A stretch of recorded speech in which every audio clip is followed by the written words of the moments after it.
नमस्ते सभी को और आप सबका स्वागत है आज के इस प्रोग्राम में जिसमें हमारे साथ आप देख रहे हैं आ चुके हैं आरिफ अज़ाकिया जी, कालिदासी जी और मेरे परम मित्र प्रवीण जी।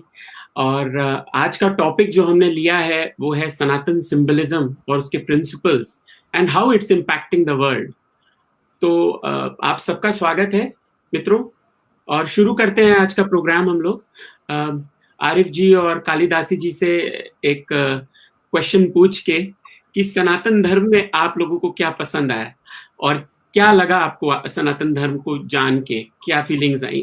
तो आरिफ जी आपसे शुरू करते हैं। Namaskar and thank you very much for inviting me for this important program. देखें सनातन से मेरा इंट्रोडक्शन तो बाय बर्थ ही था, क्योंकि आफ्टर ऑल मेरे पेरेंट्स भारत में ही पैदा हुए थे और उसी कल्चर उसी सिस्टम में पले बड़े थे। तो अक्सर हमारे पेरेंट्स जब बातें करते थे भारत की, अपनी बचपन की, अपनी भारत में गुजरे हुए टाइम की, तो एक दुख, एक कसक उनके उसमें आ जाती थी। और हमारे लिए ये नया नहीं था, ऑल दो कि जिस मदरसे में हम पढ़ते थे, जिन स्कूलों में हम पढ़ते थे, वहां पे हमें हिंदुओं से या दूसरे धर्म के लोगों से नफरत सिखाई जाती थी। और उसमें ये बेसिक मैसेज दिया जाता था कि आप सुपीरियर हैं, आप करेक्ट हैं, बाकी सब गलत हैं, बाकी सब जहन्नमी हैं और सिर्फ आप जन्नत के ठेकेदार हैं, वगैरह वगैरह। भारतीय फिल्में देखते थे, भारतीय चीजें देखते थे, तो एक सिस्टम से वाकिफ तो थे, लेकिन एक वो होती थी कि किसी तरह नॉलेज मिले, वो नहीं मिलता था। मैं जब बेल्जियम में आया 90 में, तो 92 93 में मैं पुरानी किताबों की दुकानों में अक्सर वहां पे घूमता फिरता रहता था किताबें लेने के लिए। वो कंप्यूटर का जमाना नहीं था। तो 92 93 में मुझे एक किताब मिली, गीता। तो मैंने फौरन ले ली। मुझे उस वक्त तक गीता का सिर्फ इतना पता था कि गीता पे हाथ रख के कसम खाई जाती है कोर्ट्स में, कि गीता पे हाथ रख के मैं कसम खाता हूं। तो मैंने कहा देखें है क्या गीता। मैंने इंग्लिश के पढ़ना शुरू की, पढ़े तो कुछ समझ ही नहीं आया, तो मैंने अपनी लाइब्रेरी में रख दी। बाद कभी उसको पढ़ने की जहमत नहीं की। फिर मैं ह्यूमन राइट्स के काम में, लाइफ में इतना बिजी हो गया कि कभी मौका मिला नहीं। फिर जो जो मैं ह्यूमन राइट्स के काम में जाता था, तो मुझे महसूस हुआ कि इस्लाम में बड़ी, मतलब जो प्रचार किया जाता है ना, उसमें डिस्क्रिमिनेशन बहुत है। और मैं ये सोचता था कि कोई धर्म कैसे डिस्क्रिमिनेशन को प्रोमोट करता है। मतलब ये कैसे हो सकता है कि हम कहते हैं कि अल्लाह ने पूरी कायनात बनाई है, सारे इंसानों को बनाया है, तो फिर अल्लाह ने, और अल्लाह के हुक्म से हर चीज होती है, तो फिर अल्लाह ने क्यों सिर्फ एक मखसूस ग्रुप को जन्नत का ठेकेदार बना दिया, बाकी सबको जहन्नम में डाल दिया, वगैरह वगैरह। दूसरी चीज जो मुझे महसूस हुई वो ये हुई कि इस्लाम में ये दर्स दिया जाता है कि आप इबादत करो, कुर्बानियां करो, रोजे रखो, सब चीजें करो। ये सब चीज करोगे तो आप जन्नत में जाओगे। तो ये क्या कॉन्सेप्ट हुआ। इसकी वाज़ेह मिसाल मैं ये दूंगा कि अभी जी हैं। अब अभी जी सारी जिंदगी इंसानों की खिदमत करते हैं, हर आदमी की मदद करते हैं, लेकिन जब अभी जी का देहांत हो जाएगा तो अभी जी जन्नत में नहीं जाएंगे, सिर्फ इसलिए कि उन्होंने ला इलाहा इल्लल्लाह मोहम्मद रसूलुल्लाह नहीं पढ़ा। और ये आरिफ वजह क्या है, वो सारी जिंदगी गलत काम करे, दुनिया का हर गलत काम करे, लेकिन जन्नत में जरूर जाएगा, क्योंकि सिर्फ उसने ला इलाहा इल्लल्लाह मोहम्मद रसूलुल्लाह। तो एक इंसान की हैसियत से मेरे जहन में ये चीजें आती थी कि ये सब क्या खेल है। मुझे मौका मिला वेरी रिसेंट में जाके, कुछ सालों पहले, सनातन की तरफ स्टडी करने का। अब चूंकि मैं 94 से ह्यूमन राइट्स के काम में मुसलसल हूं, universal charter of human rights मैंने पूरा स्टडी किया हुआ है, क्योंकि आपको ह्यूमन राइट्स के काम के लिए बेसिक क्लॉज पता होनी चाहिए। तो जब मैंने वापस, मुझे एक साहब ने गीता भेजी with translation and with description and everything, तो मुझे एहसास हुआ कि यार ये तो universal charter of human rights है, ये तो बेसिक ह्यूमन राइट्स का दर्स देता है। ये आपको कहीं नहीं कहता कि भाई तुम अगर अल्लाह की पूजा करोगे तो तुम जन्नत में जाओगे, सिर्फ तुमको शिव जी की पूजा करनी है। ये कहीं नहीं कहता कि शिव जी की बस पूजा करते रहो तो ही जन्नत में जाओगे। ये कहता है अपने इर्द गिर्द इंसानों को की कोशिश करो कि उनके लिए अच्छा कर सको, उनको तकलीफ ना दो। तुम अपने इर्द गिर्द जानवरों को रक्षा करो, उनकी सहायता करो, अपने एटमॉस्फेयर को बचाओ, अपने फल फूल पौधे हवा इन सब की रक्षा करो। This is basic human right. और वहां पे मुझे स्ट्राइक किया कि यार ये है जो प्योर एक धर्म की बात करता है। वरना मैंने क्रिश्चियनिटी भी स्टडी की, उसमें भी यही हिसाब था कि भाई जीसस की पूजा करते रहो तो जन्नत आपकी पक्की, सल्वेशन है, सब कुछ है। जीसस को आपने छोड़ दिया तो आप खत्म। यही चीज यहूदियों में है, यही चीज मुझे दूसरे जो एब्रामिक रिलीजन है या उनमें नजर आई। लेकिन सनातन, और फिर सनातन से रिलेटेड जैसे सिखिज्म भी सनातन से निकला है, उसमें देखा तो सेवा पे जोर दिया गया है। बुद्धिज्म पे देखा तो एक चींटी को भी आप नहीं मार सकते। ये सब जो सनातन से निकले हुए धर्म है, हिंदुइज्म बेसिक सनातन से आया है। तो मुझे लगा कि यार ये है जी भाई सच्चाई का रास्ता। और दुनिया में आने का मकसद, हमें ये पढ़ा बताया जाता है कि दुनिया में आने का मकसद ये है कि दुनिया का बाजा बजाओ, बस आखिरत का सोचो कि यहाँ पे बस जैसे तैसे टाइम गुजारो, यहाँ पे कुछ खुश नहीं करो, कुछ भी नहीं करो, बस अल्लाह की इबादत करते रहो, आखिरत का सोचो कि वहां जन्नत है, अब्दी जिंदगी वहां पे है। जबकि सनातन कहता है कि कर्मा, आपने यहाँ पे जो किया वही आपको उसका फल मिलेगा और यही आगे आपको काम आएगा। ये बेसिक मैसेज था जो ब्यूटीफुल लगा मुझे सनातन में, गीता जी में, कि मैंने इसको और फॉलो करना शुरू किया।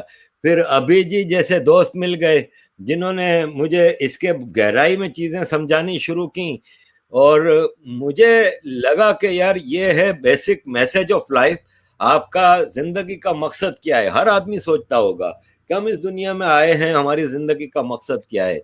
एक है जेफ बेजोस, उसकी जिंदगी का मकसद है कि यार अब 100 बिलियन तो हो गए, किस तरह मैं 200 बिलियन पे पहुंचूं, फिर 400 बिलियन पे। लेकिन दिस इज नॉट द मकसद ऑफ लाइफ, क्योंकि पहला $1000 इज इनफ। इसके बाद तो आप इजाफा ही कर रहे हैं, फिर आपकी ख्वाहिशात तो कभी भी खत्म नहीं होती। आपके पास, आप इकोनॉमी क्लास में सफर करते हैं, इसके बाद आप अपना जाती जहाज ले लेंगे, उसमें सफर करेंगे।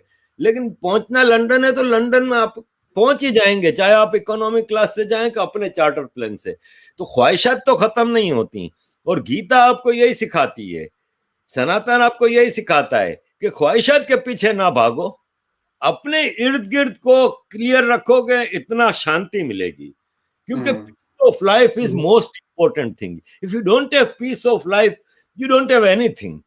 अभी कल मैं जैसे यहाँ पे आ रहा था, जो सामान मैंने नया घर लिया है तो शिफ्ट कर रहा था परसों, तो वो मुझे ड्राइवर मुझे यही चीज समझा रहा था मेरा। वो मुझे कहता है कि पीस ऑफ लाइफ है ना, वो नहीं है ना। कहता है एक अमीर आदमी है जिसके पास बिलियनर है, लेकिन उसकी बीवी उसको उससे लड़ रही है, उसके बच्चे उसको तंग कर रहे हैं, उसकी जिंदगी में अजाब है, तो क्या फायदा ऐसे पैसे का।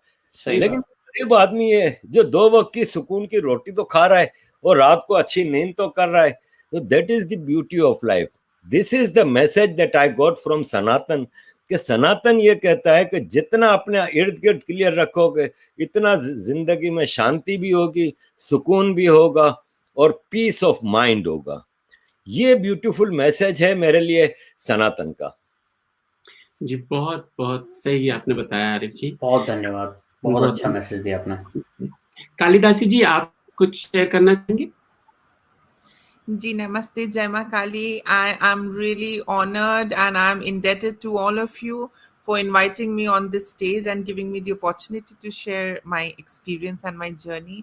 सबसे पहले मैं ये कहना चाहती हूँ कि सनातन has place for two most important things, and one is the scriptures and the other is the experiences, and both go hand in hand. मेरे केस में क्या हुआ, I got the experiences before and then I moved into the scriptures. So it was the other way around for me. I was in a very bad situation. I mean, when I started understanding and realizing things, and I witnessed, the profoundness and the divinity of Shakti in my life, and that was the turning point. And that made me realize कि सनातन में जो हम कहते हैं कि there is nothing external, कि आसमान पे बैठ के कोई देवी देवता देख रहे हैं और मुस्कुरा रहे हैं, और वो एक आपके सर पे एक डंडा लटक रहा है कि अगर आप नहीं मानोगे देवी की बात तो वो नाराज होके मुंह फुला के बैठ जाएंगे. So there is nothing like that over here. अगर आप देखें तो the most beautiful thing that I have decoded with over this 13 years of Devi उपासना एंड स्टडी एंड रियलाइजेशन, मैंने ये चीज समझा है कि majority of the things that we see in this physical realm under the wings of Sanatana, it is a symbolic representation of certain divinity. मतलब आप अगर एक कुछ लोग देखते हैं मूर्तियों को as it is मूर्ति की तरह.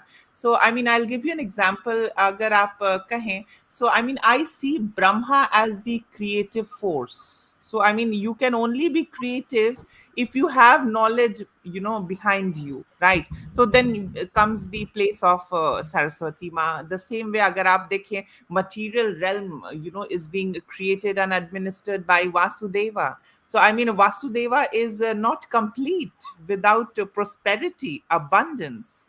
And who backs it up? I mean, it's Ma Lakshmi.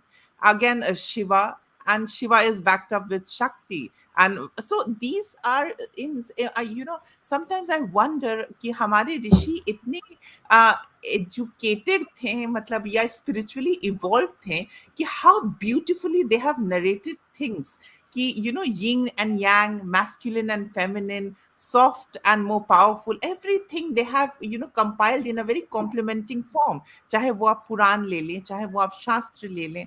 तो I mean, I had an experience and then I got into studying Sanatan. तो मैं अगर if I am supposed to explain Sanatan, तो Sanatan is basically this इस जो universal process जो cyclical चल रहा है, उसका एक हिस्सा बन जाना ही is to be in Sanatan.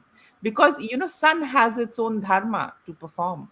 Agni has its own dharma to perform. Water, Jal, has its own dharma to perform. Everyone is doing their duty and, doing their role, what they are supposed to do. So I think that is what dharma is all about. We have to play our role. So, so there is not much complicated, but yes, of late with a lot of invasion, with a lot of, a lot of manipulation happened.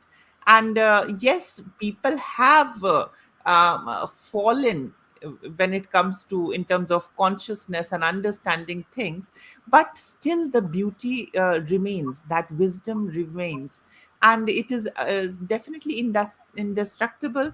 And Sanatan, I mean, I don't see Sanatan as a religion. ये भी एक थोड़ा complicated aspect है कि people want to push सनातन की नहीं ये तो religion है. See, religion is something जहाँ पे एक egocentric sky daddy ऊपर बैठा है जो कि नाराज भी हो सकता है, and हम लोगों को सिर्फ सर झुका के उसको खुश करने के लिए जीना है. सनातन में अगर आप देखें तो for example, if I see Krishna, Lord Krishna is one of the greatest teachers. उन्होंने ऐसी ऐसी चीजें बताई हैं, ऐसी ऐसी चीजें समझाई हैं, एंड एक बार भी उन्होंने ये नहीं कहा कि मैं नाराज हो जाऊंगा अगर तुम नहीं मानोगे. तो आई मीन इसकी जितनी भी तारीफ करना चाहूं वो कम पड़ जाएगा. I think 24 hours 365 days will not be enough to speak and सही बात है, बिल्कुल सही. तो Sanatana itself is a magical thing that one can experience. इसको अगर आप सिर्फ समझे कि बस हम एक किताब पढ़ लिए और या तो फिर हम किसी गुरुजी की बातों को सुन लिए ना, it will not work out. You have to experience it. So I mean, I would say it's an experiential process, and I love it, and I'm really proud to be associated with our dharma, back with our roots. And yes, that's all I wanted to add. Thank you so much Kalidasi ji, बहुत अच्छी बातें कही आपने, very enlightening as well for many people. I am sure कि सनातन एक धर्म नहीं है, Sanatan is a way of life, Sanatan is an experience. तो इसी बात को कंटिन्यू करते हुए हम लोग इस पॉइंट पे चलते हैं कि जब सारी बातें इतनी साइंटिफिक हैं और सारी चीजें इतनी डिटेल में एक्सप्लेन भी की गई हैं, और सबसे ज्यादा स्क्रिप्चर्स भी आप देखिए तो हमारे धर्म में ही हैं बेसिकली, तो किस तरीके से हम यहाँ पे बुत परस्ती और आइडल वर्शिप जैसी चीजों के लेबल्स कैसे लग जाते हैं? फिर ऐसा क्यों होता है कि वेस्ट और जो ये ब्रिटिश हमारे इंडिया में आए, उसके बाद जब चले गए, तो उन्होंने हमेशा से हमें आइडल वर्शिपर्स ही बोला बेसिकली। तो डिस्टॉर्शन तो हमारे ऊपर जो इन्वेजन्स हुए हैं वहां से हुए हैं, एक्चुअलिटी में तो हम कभी भी आइडल वर्शिपर्स नहीं थे। हम हमेशा से ही एनर्जी के उपासक रहे हैं और हमेशा से एक्सपीरियंस ऑफ लिविंग पे ही रहे। हमारे ऋषि मुनियों के इसीलिए आश्रम होते थे, आप आश्रम में जाते थे, गुरुकुल होता था, जो Gurukul system was all about experience. एक गुरु आपको क्या देता है? ज्ञान देता है, नॉलेज देता है, और वो आपको धीरे धीरे धीरे आपका लेवल ऑफ थिंकिंग इंक्रीज करता है, आपको इस वर्ल्ड को परसीव करना सिखाता है, इस वर्ल्ड को समझना सिखाता है। तो वो सिस्टम जो है हमारा धीरे धीरे खत्म हो गया, जिसकी वजह से आज हम इस तरीके के जो वेस्ट लेबल्ड और जो अदर सोसाइटीज के लेबल हम पे लग चुके हैं कि हम तो सबसे ऑर्थोडॉक्स हैं, हम तो सबसे ज्यादा पुरानी विचारधारा के लोग हैं, हमें तो कुछ आता नहीं। जबकि जब आप लोग बोल रहे हैं तो आपके बात बोलूं, और जो हमें पता है उसके हिसाब से तो सब बहुत कुछ साइंटिफिक ही है। प्रवीण जी, क्या बोलना चाहेंगे आप इसके बारे में? मैं देखो, जो आदमी बाइनरी में सोचता है, मतलब इफ 0 1 ये या ये, वो कभी सनातन धर्म को समझ नहीं सकता। सनातन धर्म को समझने के लिए आपको बाइनरी में आपको सोच निकालनी पड़ेगी, आपको डीपली भावनात्मक रूप से उसको समझना पड़ेगा। अब आप कहेंगे कि जहां पर ईश्वर एक है, ठीक है, परंतु फिर भी वो लड़ रहे हैं आपस में। यहाँ पर ईश्वर के इतने स्वरूप हैं, इसे कहेंगे स्पिरिचुअल डेमोक्रेसी, कि आप अपने ईश्वर को, अपने भगवान को, जो आप जिसको भी आप मानते हैं, उसके जो निराकार है, अगर आप वेदों में पढ़ेंगे तो वो निराकार है। लेकिन अगर हम इंसान हैं, हम भावना से चलने वाले एक तरीके से जानवर हैं, जिसके इतनी भावनाएं मस्तिष्क में कि पूछो मत, माँ के प्रति, पुत्र के प्रति, भाई के प्रति, भाभी के प्रति, अपने परिवार के प्रति, मित्रों के प्रति इतनी भावनाएं हैं। तो भगवान ने, ईश्वर ने, जो हमारे ग्रंथों में आपको देखेंगे ईश्वर के हर स्वरूप में मिलेंगे आप। पुत्र के रूप में कृष्ण जी ने दिया, मित्र के रूप में, पिता के रूप में, मित्र के मतलब भाई के रूप में, सखा के रूप में, हर स्वरूप में उन्होंने ईश्वर का उनको रूप दिखाया। तो ये जो चीज है ये आपको कहीं और नहीं मिलेगी। हर जगह आपको मुंह फुलाने वाला ईश्वर मिलेगा, यहाँ पर एक ऐसा ईश्वर मिलेगा जो हमेशा प्रेम का वो प्रचार कर रहा है हर जगह।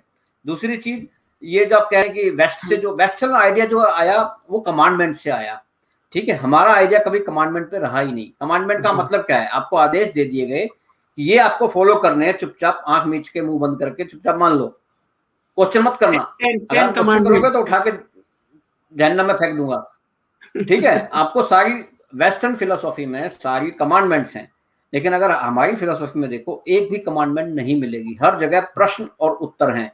अगर अर्जुन को देखो 41 प्रश्न किए हैं उसने भगवत गीता में, 41 या 49 प्रश्न किए होंगे उसने। तो जब तक वो सेटिस्फाई नहीं हुआ, जब तक वो पूरी तरह से समझ नहीं गया कि क्या कहना चाहते हैं भगवान, जब तक वो पूछता रहा और भगवान आंसर देते रहे।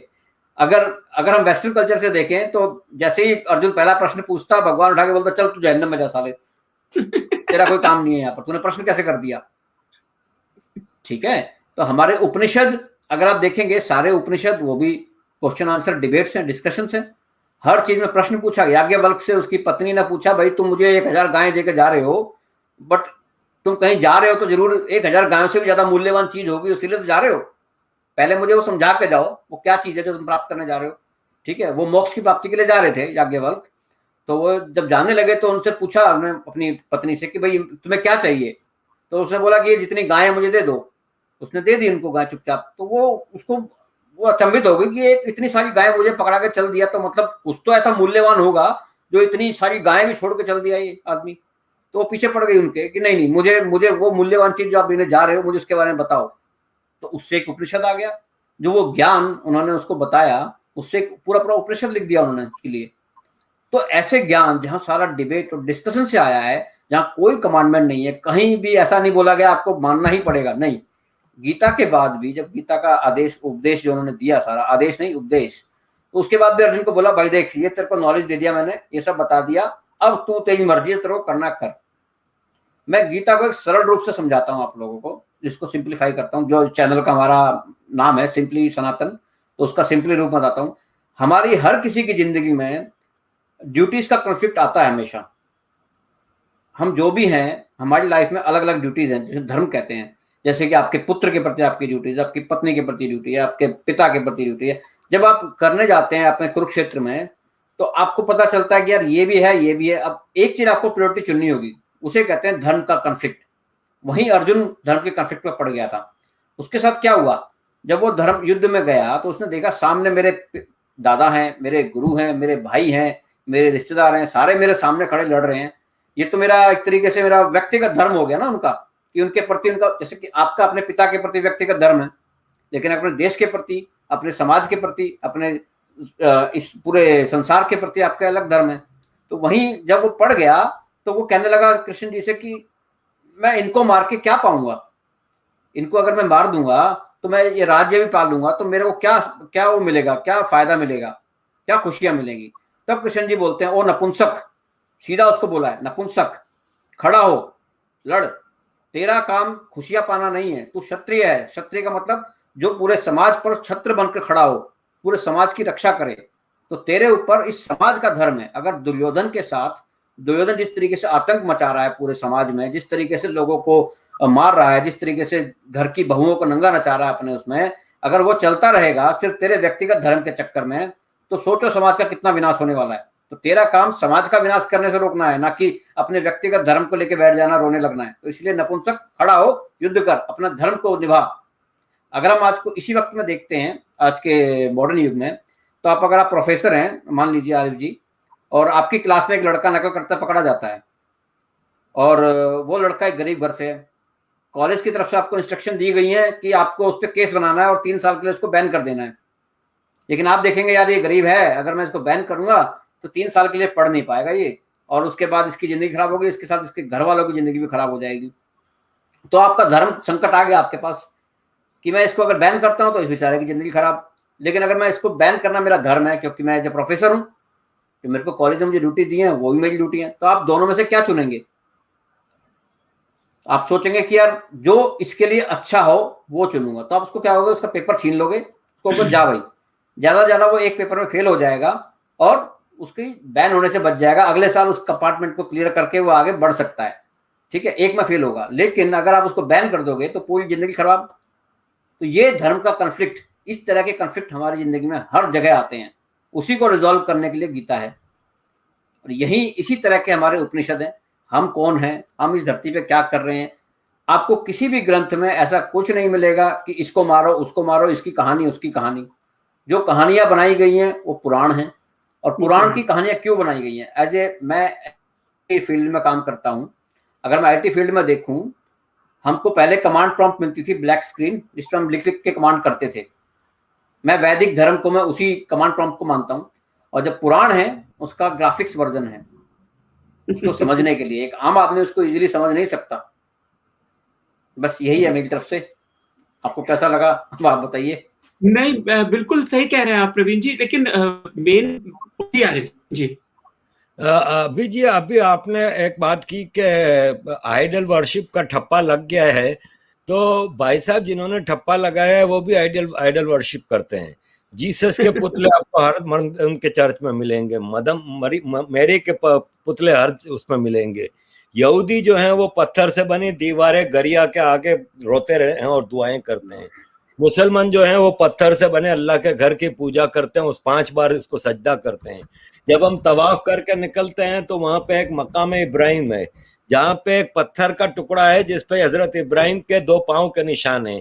वहां पे हम 2 रकात नमाज पढ़ते हैं। हम सफा की पत्थर की पहाड़ी से लेके मरवा की पत्थर से पहाड़ी तक दौड़ते हैं, 7 चक्कर लगाते हैं तो उम्रा कंप्लीट होता है। हम हज करने जाते हैं तो शैतान के पत्थर से बने बुत को क्रिया मारते हैं।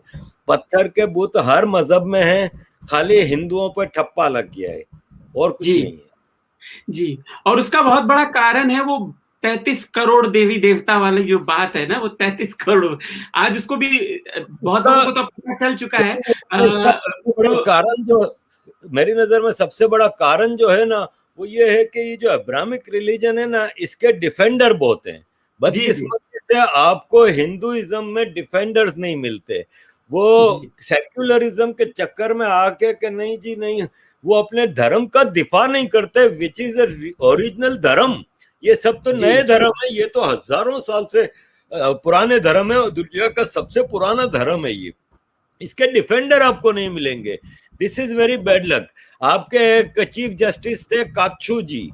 काच्छू जी ने आज से 3 दिन पहले एक पोस्ट लगाई फेसबुक पे, और उसमें लिखा कि सूरह निसा कुरान शरीफ में औरतों के हुकूक बताएं कि औरत मर्द से कमतर है, औरत को मारा जा सकता है, ये वो पूरा उन्होंने बताया कि ये डिस्क्रिमिनेटिव कुरान शरीफ की आयत है।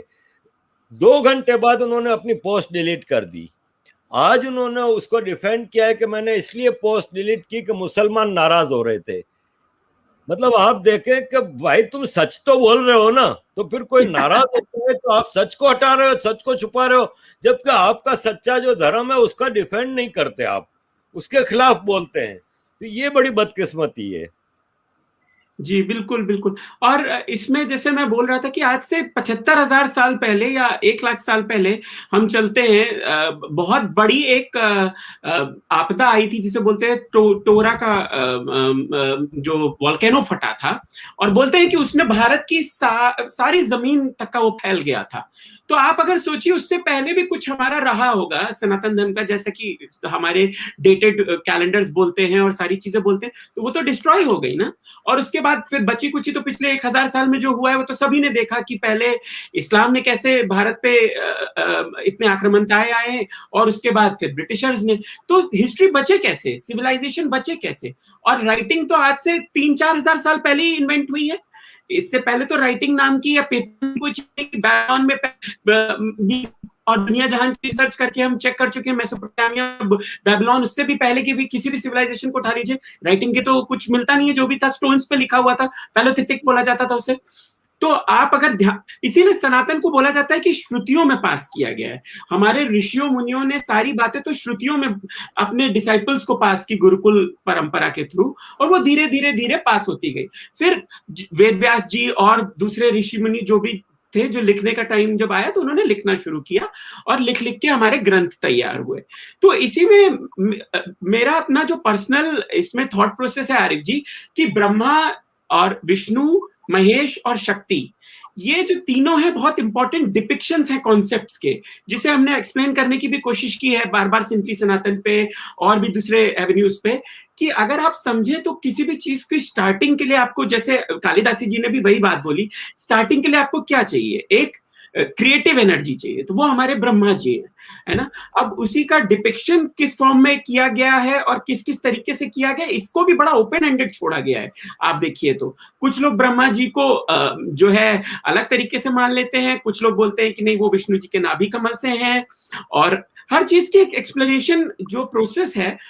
अगर मेरा क्योंकि बहुत ज्यादा इसमें इन्वेस्टमेंट जो है वो ज्यादातर ध्यान मेरा मेडिटेशन और कुंडलनी योगा और साइंसेस में रहा है, तो मैं उस पॉइंट ऑफ व्यू से जरा जो समझा सकता हूँ वो बता देता हूँ आज फिर से लोगों को, कि आपके जो चक्र हैं, ये जो 7 चक्र हैं जो सबके शरीर में पाए जाते हैं, इनमें बहुत इंपॉर्टेंट एक चीज है कुंडलिनी एनर्जी, जो हर इंसान को जागृत करके एक तरीके से आपकी स्पिरिचुअल अवेकनिंग को स्टार्ट करता है। जब आपकी कुंडली एनर्जी उठती है तो आपकी स्पिरिचुअल अवेकनिंग शुरू होती है, और वो जो स्पिरिचुअल अवेकनिंग का प्रोसेस है वो सारे 7 चक्रों से होके जाता है बेसिकली। इस पे प्रवीण जी ने भी बड़ा एक यूनिक वीडियो किया है सप्त देवियों पे और सप्त सारी चीजें, तो 7 का भी पर्पस उन्होंने समझाया है। बट मैं आपको मेन इसमें पॉइंट्स बताता हूँ कि जैसे मूलाधार चक्र है, उसमें गणेश जी को माना जाता है विराजमान, तो इसीलिए जब पहला चक्र है वो गणेश जी का है, इसीलिए हम गणेश जी की पूजा पहले करते हैं। अब इसी को कथा फॉर्मेट में पुराणों में एक्सप्लेन करने के लिए ये कथा बता दी गई कि गणेश जी माता पार्वती और शिव के जो हैं चारों चक्कर लगा के आ गए और वो रेस जीत गए कार्तिकेय जी से। लेकिन अगर आप साइंटिफिकली समझे तो वो मेन पर्पस ये है कि चक्र था, चक्र के सबसे पहले पॉइंट पे वो बैठे हुए हैं, उसके बाद फिर ब्रह्मा जी आते हैं जहां से आपके सारे जेनाइटल ऑर्गन्स को एनर्जी जाती है। तो जब जेनाइटल्स को एनर्जी जा रही तो वहां पे क्या हो रहा है? रिप्रोडक्शन हो रहा है, क्रिएशन हो रहा है। तो Brahma ji automatically creative energy और क्रिएशन के देवता हो गए। अब उसी से ऊपर जो है हमारा नाभि चक्र आता है, पे हमारा पेट आता है, स्टमक। हम खाना खाते हैं, हमें सेटिस्फैक्शन मिलता है, हमें प्रिजर्वेशन मिलता है, हमें एक तरीके से सेटिस्फैक्शन मिलता है। वही बोला जाता है कि प्रिजर्वेशन के देवता जो है हमारे संचालक जो है वो विष्णु जी हैं, तो वो आपके नाभि पे बैठे हैं। अब नाभि और इसमें क्या नाम है जो स्वादिष्ठान चक्र जहाँ पे ब्रह्मा जी हैं, इन दोनों में थोड़ा सा एंगल है। तो उन्होंने पुराने शास्त्रों में लोगों को कैसे समझाएं, आज से 25,000 50,000 साल पहले उन्होंने बताया कि भाई नाभि से जो है एक ऐसे कमल निकाल दिया और उस पर ब्रह्मा जी को बैठा दिया। तो अब सिंबोलिज्म की बात हम कर रहे हैं, तो कमल का पर्पस भी मैं आप सबको बता दूं आज क्या है कि कमल जो है हमारा, लोटस, हर समय आप सनातन में देखेंगे। अब सनातन में लोटस का बहुत बड़ा इंपॉर्टेंस ये है कि जो हमारा सहस्त्रार चक्र है, उसकी जब अगर आप वीडियोग्राफी करें या उसकी रेडिएशन यूवी स्पेक्ट्रम और ये सब चेक करें, तो वो एक लोटस की तरह एक उसका शेप बन के आता है। इसीलिए सारे देवी देवताओं को लोटस पे ही बैठाया जाता है, क्योंकि लोटस जो है एक सिग्निफिकेशन है कि आपकी एनर्जी सारे दिशाओं में खुल चुकी है, आप सारी दिशाओं से एनर्जी ले रहे हैं और वाइब्रेट कर सकते हैं। अगर आपका ये चक्र जो टॉप 7वां चक्र है, जब तक नहीं खुलता है, आप एनर्जी रेडिएट करने और एब्जॉर्ब करने की कैपेबिलिटी नहीं पाते हैं। और जो मैं एनर्जी की बात कर रहा हूँ, स्पिरिचुअल एनर्जी की बात कर रहा हूँ। तो इसी को एक्सप्लेन करने के लिए कमल आया गया। कमल सब सिंबल आप देखिए, कमल की कई पंखुड़ी होती हैं, 1000 पंखुड़ी का भी कमल होता है। इसी को सहस्त्रार चक्र का सिंबोलिज्म माना गया है। तो उसी पे सारी लक्ष्मी जी बैठे हैं, ब्रह्मा जी बैठे हैं, हमारी सरस्वती माता बैठी हुई हैं। लोग समझ नहीं पाते हैं। अब जो अब आप बोलते हैं भगवान शिव के गले में एक सांप है, भगवान विष्णु जी के ऊपर एक जो है नाग है, इनका भी पर्पस बता दूं। जो कुंडलनी एनर्जी है वो एक सरपेंट एनर्जी बोला गया है हमारे शास्त्रों में। तो उसको डिपिक्ट करने के लिए उन्होंने एक सांप शिव जी के गले में दिखा दिया और एक सांप विष्णु जी के ऊपर दिखा दिया, कि लोगों को यह बात समझ में आए कि कुंडलनी एनर्जी उनकी हर समय जागृत है, क्योंकि वो परम ब्रह्म है, परमात्मा है। तो इसमें प्रवीण जी का भी बड़ा अच्छा एक पॉइंट था कि उन्होंने अपने तरीके से मुझे एक्सप्लेन किया था एक बार को कि ब्रह्मा विष्णु महेश और शक्ति के बारे में। तो मैंने तो इलेक्ट्रॉन न्यूट्रॉन प्रोटॉन के कॉन्सेप्ट्स को भी एक्सप्लेन करके बताया कि एनर्जी फील्ड जो है वही हमारी आदि शक्ति है, वही हमारी फीमेल एनर्जी है जो उसको रेगुलेट कर रही है। और आप देख लीजिए तो ये सारे जो पार्टिकल्स हैं, आप न्यूट्रॉन को देख लीजिए तो वो जब टूटता है तो न्यूक्लियाई फ्यूजन से ही आपका सन बना हुआ है, और उसी से ही आपके सबसे बड़े बड़े एटम बम, हाइड्रोजन बम और ये सब आविष्कार हुआ है। तो वो क्या है, वो शिव जी का तांडव नृत्य है। बोलते हैं कि जब वो तांडव नृत्य करते हैं तो सृष्टि का खत्म होने लगती है और एक तरीके से विध्वंस शुरू हो जाता है, जिससे शिव जी को डिस्ट्रक्शन से जोड़ दिया जाता है। बट शिव जी न्यूट्रॉन की तरह शांति के स्टेट में, मेडिटेटिव स्टेट में, इसीलिए वो बोलते हैं कि शिव जी समाधि स्टेट में है। जब तक आप उसमें कोई और चेंजेस ना लाएं एनवायरनमेंट में, वो अपने स्टेट में स्थिर बैठे हुए हैं, अपना मेडिटेटिव स्टेट में बैठे हुए हैं। तो मतलब ये सनातन में वही बात है आरिफ जी, जो मेन पॉइंट है जो हम आज डिस्कस करना चाह रहे हैं। हर चीज इतना साइंटिफिक है, लेकिन एक सिंबल से एसोसिएट किया गया है उसको सिर्फ एक्सप्लेन करने के लिए। अब जैसे शिवलिंग है, शिवलिंग के भी 3 पार्ट हैं। आपका जो नीचे का हिस्सा है उसको आप ब्रह्मा जी से जोड़ा जाता है, और जो बीच का हिस्सा है, जो एक्चुअली जितना ऊंचा शिवलिंग दिखता है उससे नीचे भी बहुत उतना ही होता है। जिन लोग शिवलिंग स्थापित किया है, जिन लोगों ने, जिनको भी आइडिया होगा उनको पता होगा कि शिवलिंग की एक्चुअल लेंथ कितनी होती है। तो उसमें 3 भाग होते हैं, एक ब्रह्म भाग होता है, एक विष्णु भाग होता है, एक शिव भाग होता है। और वो जो गोल सा जो इलेक्ट्रॉइड बन के आता है, जिससे आपकी सारी गैलेक्सीज बनी हुई हैं, उसी से आपकी शक्ति मां बोला जाता है। अब बेवकूफ लोगों ने उसको लिंग और योनि से जोड़ दिया, लेकिन वो मां का स्वरूप है वो बेसिकली, और वही आदि शक्ति है। तो अब इनको डिस्क्राइब करिए, अगर आप पूजा करनी है इन सारे एलिमेंट्स, एक शिवलिंग का फॉर्म दे दिया गया कि आपको तीनों पार्ट मिल रहे हैं और आपको शक्ति भी मिल रही है। और यही मेन कॉन्सेप्ट है सनातन के, जिन्हें हमें समझना चाहिए साइंटिफिकली। और हम क्या है कि हम बेवकूफों की तरह जो है, नहीं हनुमान जी उड़ कैसे लेते थे और ये सारी बातों पे चले जाते हैं और इसकी साइंस को भूल जाते हैं। प्रवीण जी, आपके पास इसके बहुत उदाहरण है, आप प्लीज इस पे कुछ और विचार दीजिए। जी देखिए, मेरा जो ब्रह्मा विष्णु महेश पे जो मेरा फिलोसॉफिकल सिंबलिज्म है, जिसमें मैं मानता हूँ कि जो तीनों शक्तियां हैं वो एक तरीके से हमारे अब मैं कहूँगा जैसे कि सृजनकर्ता ब्रह्मा जी जिन्हें कहा जाता है सृजनकर्ता, जो इस सब कुछ सृजन करते हैं, तो सृजन करने के लिए ज्ञान चाहिए, और ज्ञान उनकी पत्नी के स्वरूप जो उनको सरस्वती का स्वरूप जो दिया गया है, उनको ज्ञान दिया गया है, तो ज्ञान का रूप दिया गया है। प्लस अगर उनको कहा जाए तो आप देखेंगे उनके एक हाथ में वेद है और एक हाथ में वीणा है।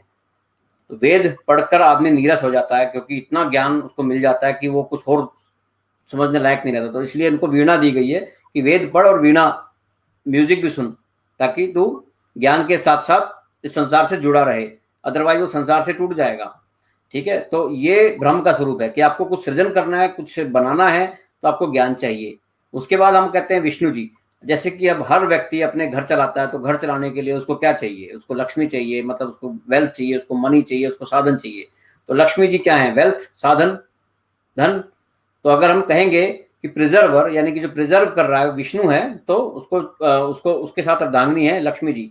जो सृजन कर रहा है ब्रह्मा जी हैं, तो उनके साथ है अर्धांगिनी सरस्वती जी, यानी ज्ञान। तो वैसे ही शिव संहारक हैं और सृजनकर्ता भी हैं।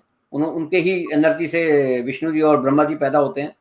तो वो उनको क्या चाहिए? उनको शक्ति चाहिए। और वहीं हम शिव को कहते हैं शिव से शक्ति हटा दो तो शव बन जाएंगे, यानी डेड बॉडी। तो एक तरीके से जो ब्रह्मा विष्णु महेश सृजन, रिजर्व और संहार के प्रतीक जो हैं, उनके साथ में जो उनकी अर्धांगिनी बनाई गई है, वो भी प्रॉपरली देखेंगे या जोड़ के आप तो समझ में आएगा कि तीनों का मतलब क्या है। पर तीनों एक ही एनर्जी से निकली हैं, और वही एनर्जी को हम परमात्मा, ईश्वरीय शक्ति या इसका स्वरूप मानते हैं। वहीं से सब कुछ निकला है और वहीं सब कुछ चला जाना है। ये मेरा है। अब शायद कालिदास जी से बात करते हैं।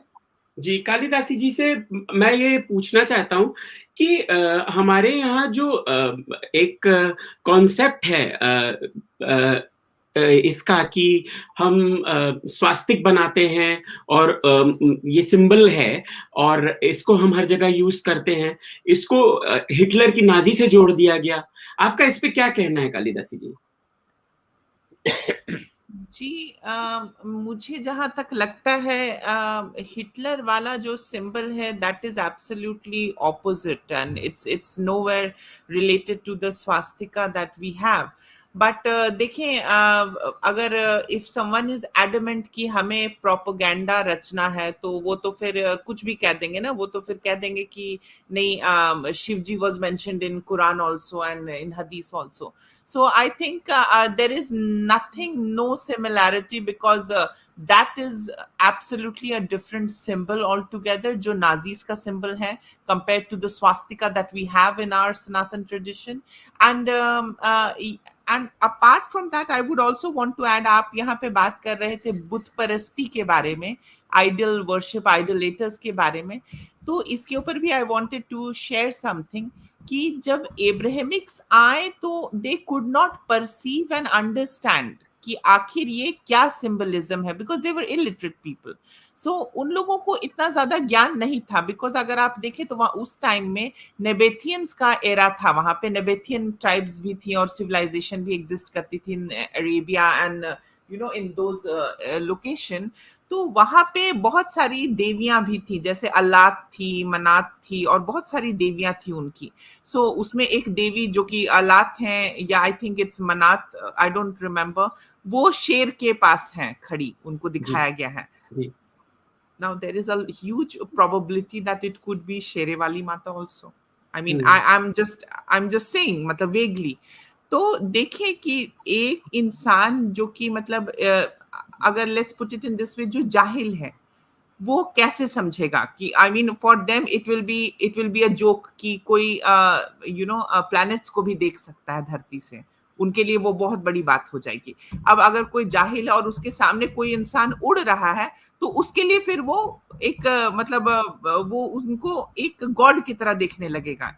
फॉर एन इलिटरेट पर्सन जिसको कुछ नहीं आता, या वो जंगल में है, या उसको कुछ आइडिया है ही नहीं, अगर वो देख रहा है कि कोई जेट पैक पहन के उड़ गया उसके सामने से, तो उसके लिए तो वो होगा कि अरे ये तो सुपर पावर्स है, ये तो मैं नहीं हूं, मैं ऐसा नहीं हूं, तो ये कुछ हमसे भी बेटर है। तो वो लोग उस तरीके से अज्यूम करते हैं। तो यहाँ पे the point that I want to make is that lack of knowledge compels us to categorize things in such a bad way कि ये तो बुत है, इसके अंदर भूत रहते हैं, बिकॉज हमको समझ में नहीं आ रहा है, तो इसके अंदर भूत रहते हैं, इसको तोड़ो। So anything that we don't understand, I mean, for an egocentric person, जो उनको समझ में नहीं आता है, तो फिर उनके लिए वो चीज बुरी हो जाती है.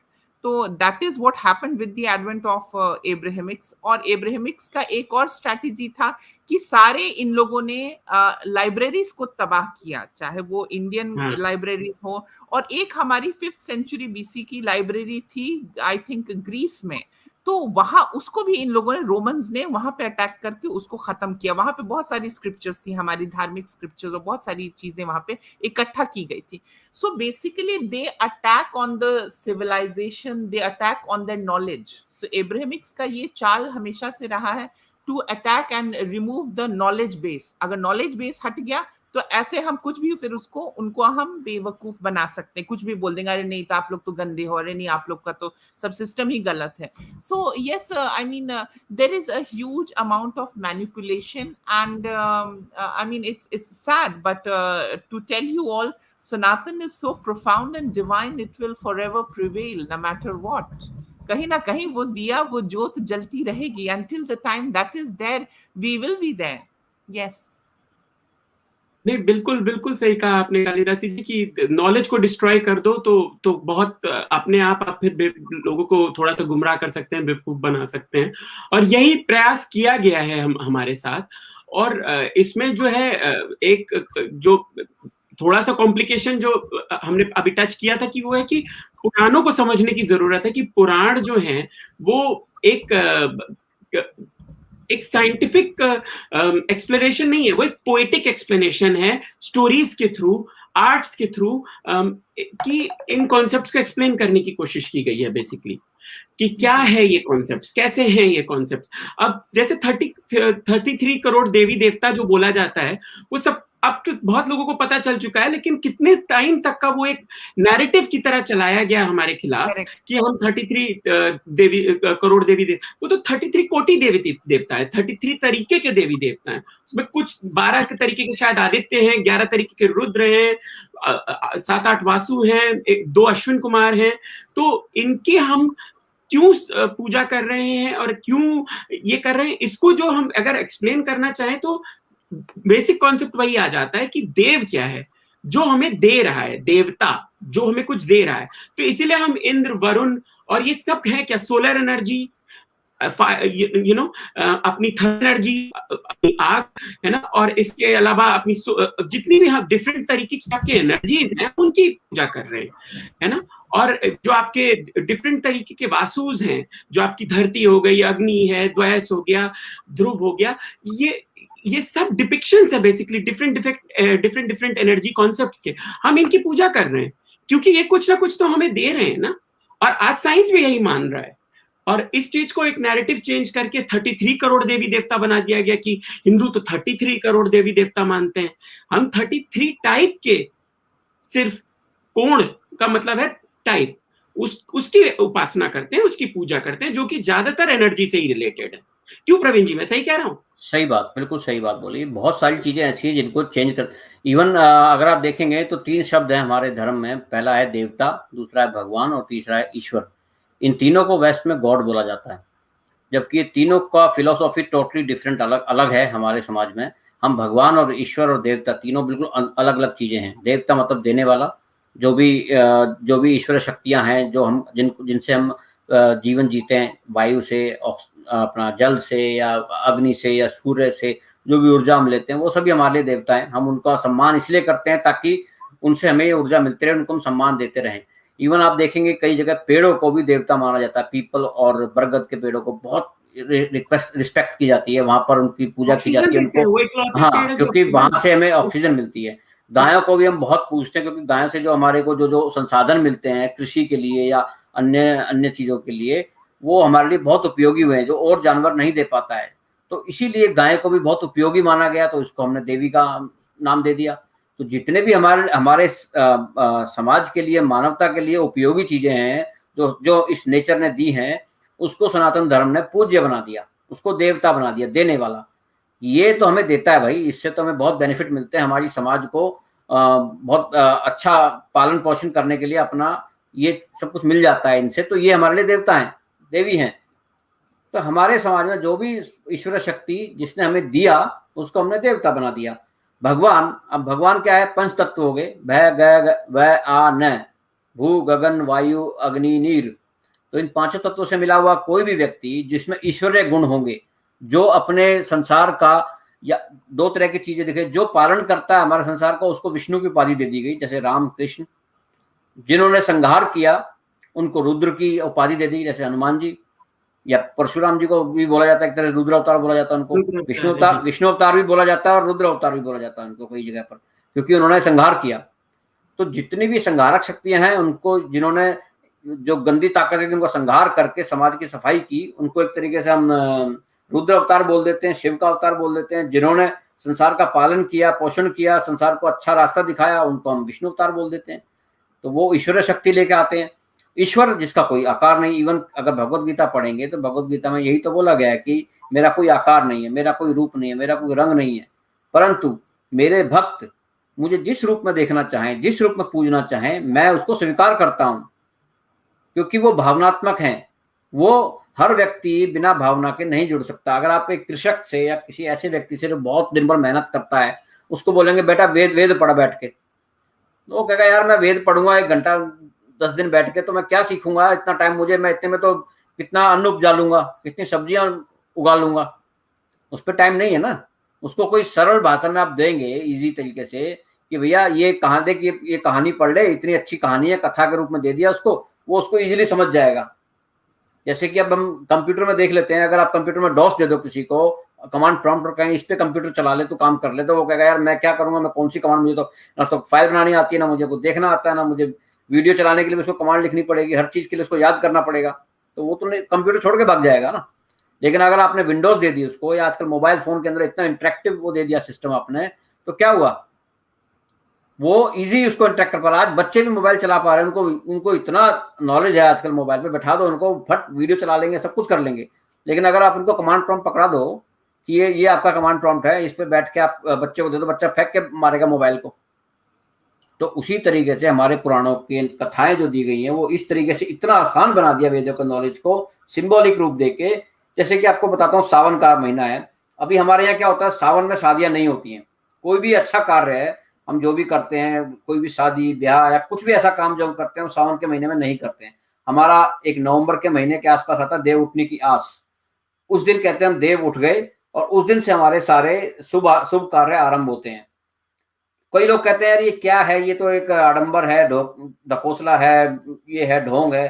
परंतु अगर आप देखेंगे पुराने टाइम में आपके पास इतने संसाधन नहीं होते थे, और सावन के महीने में इतनी बारिश होती थी, इतने जानवर, जहरीले जानवर निकल के आ जाते थे बाहर।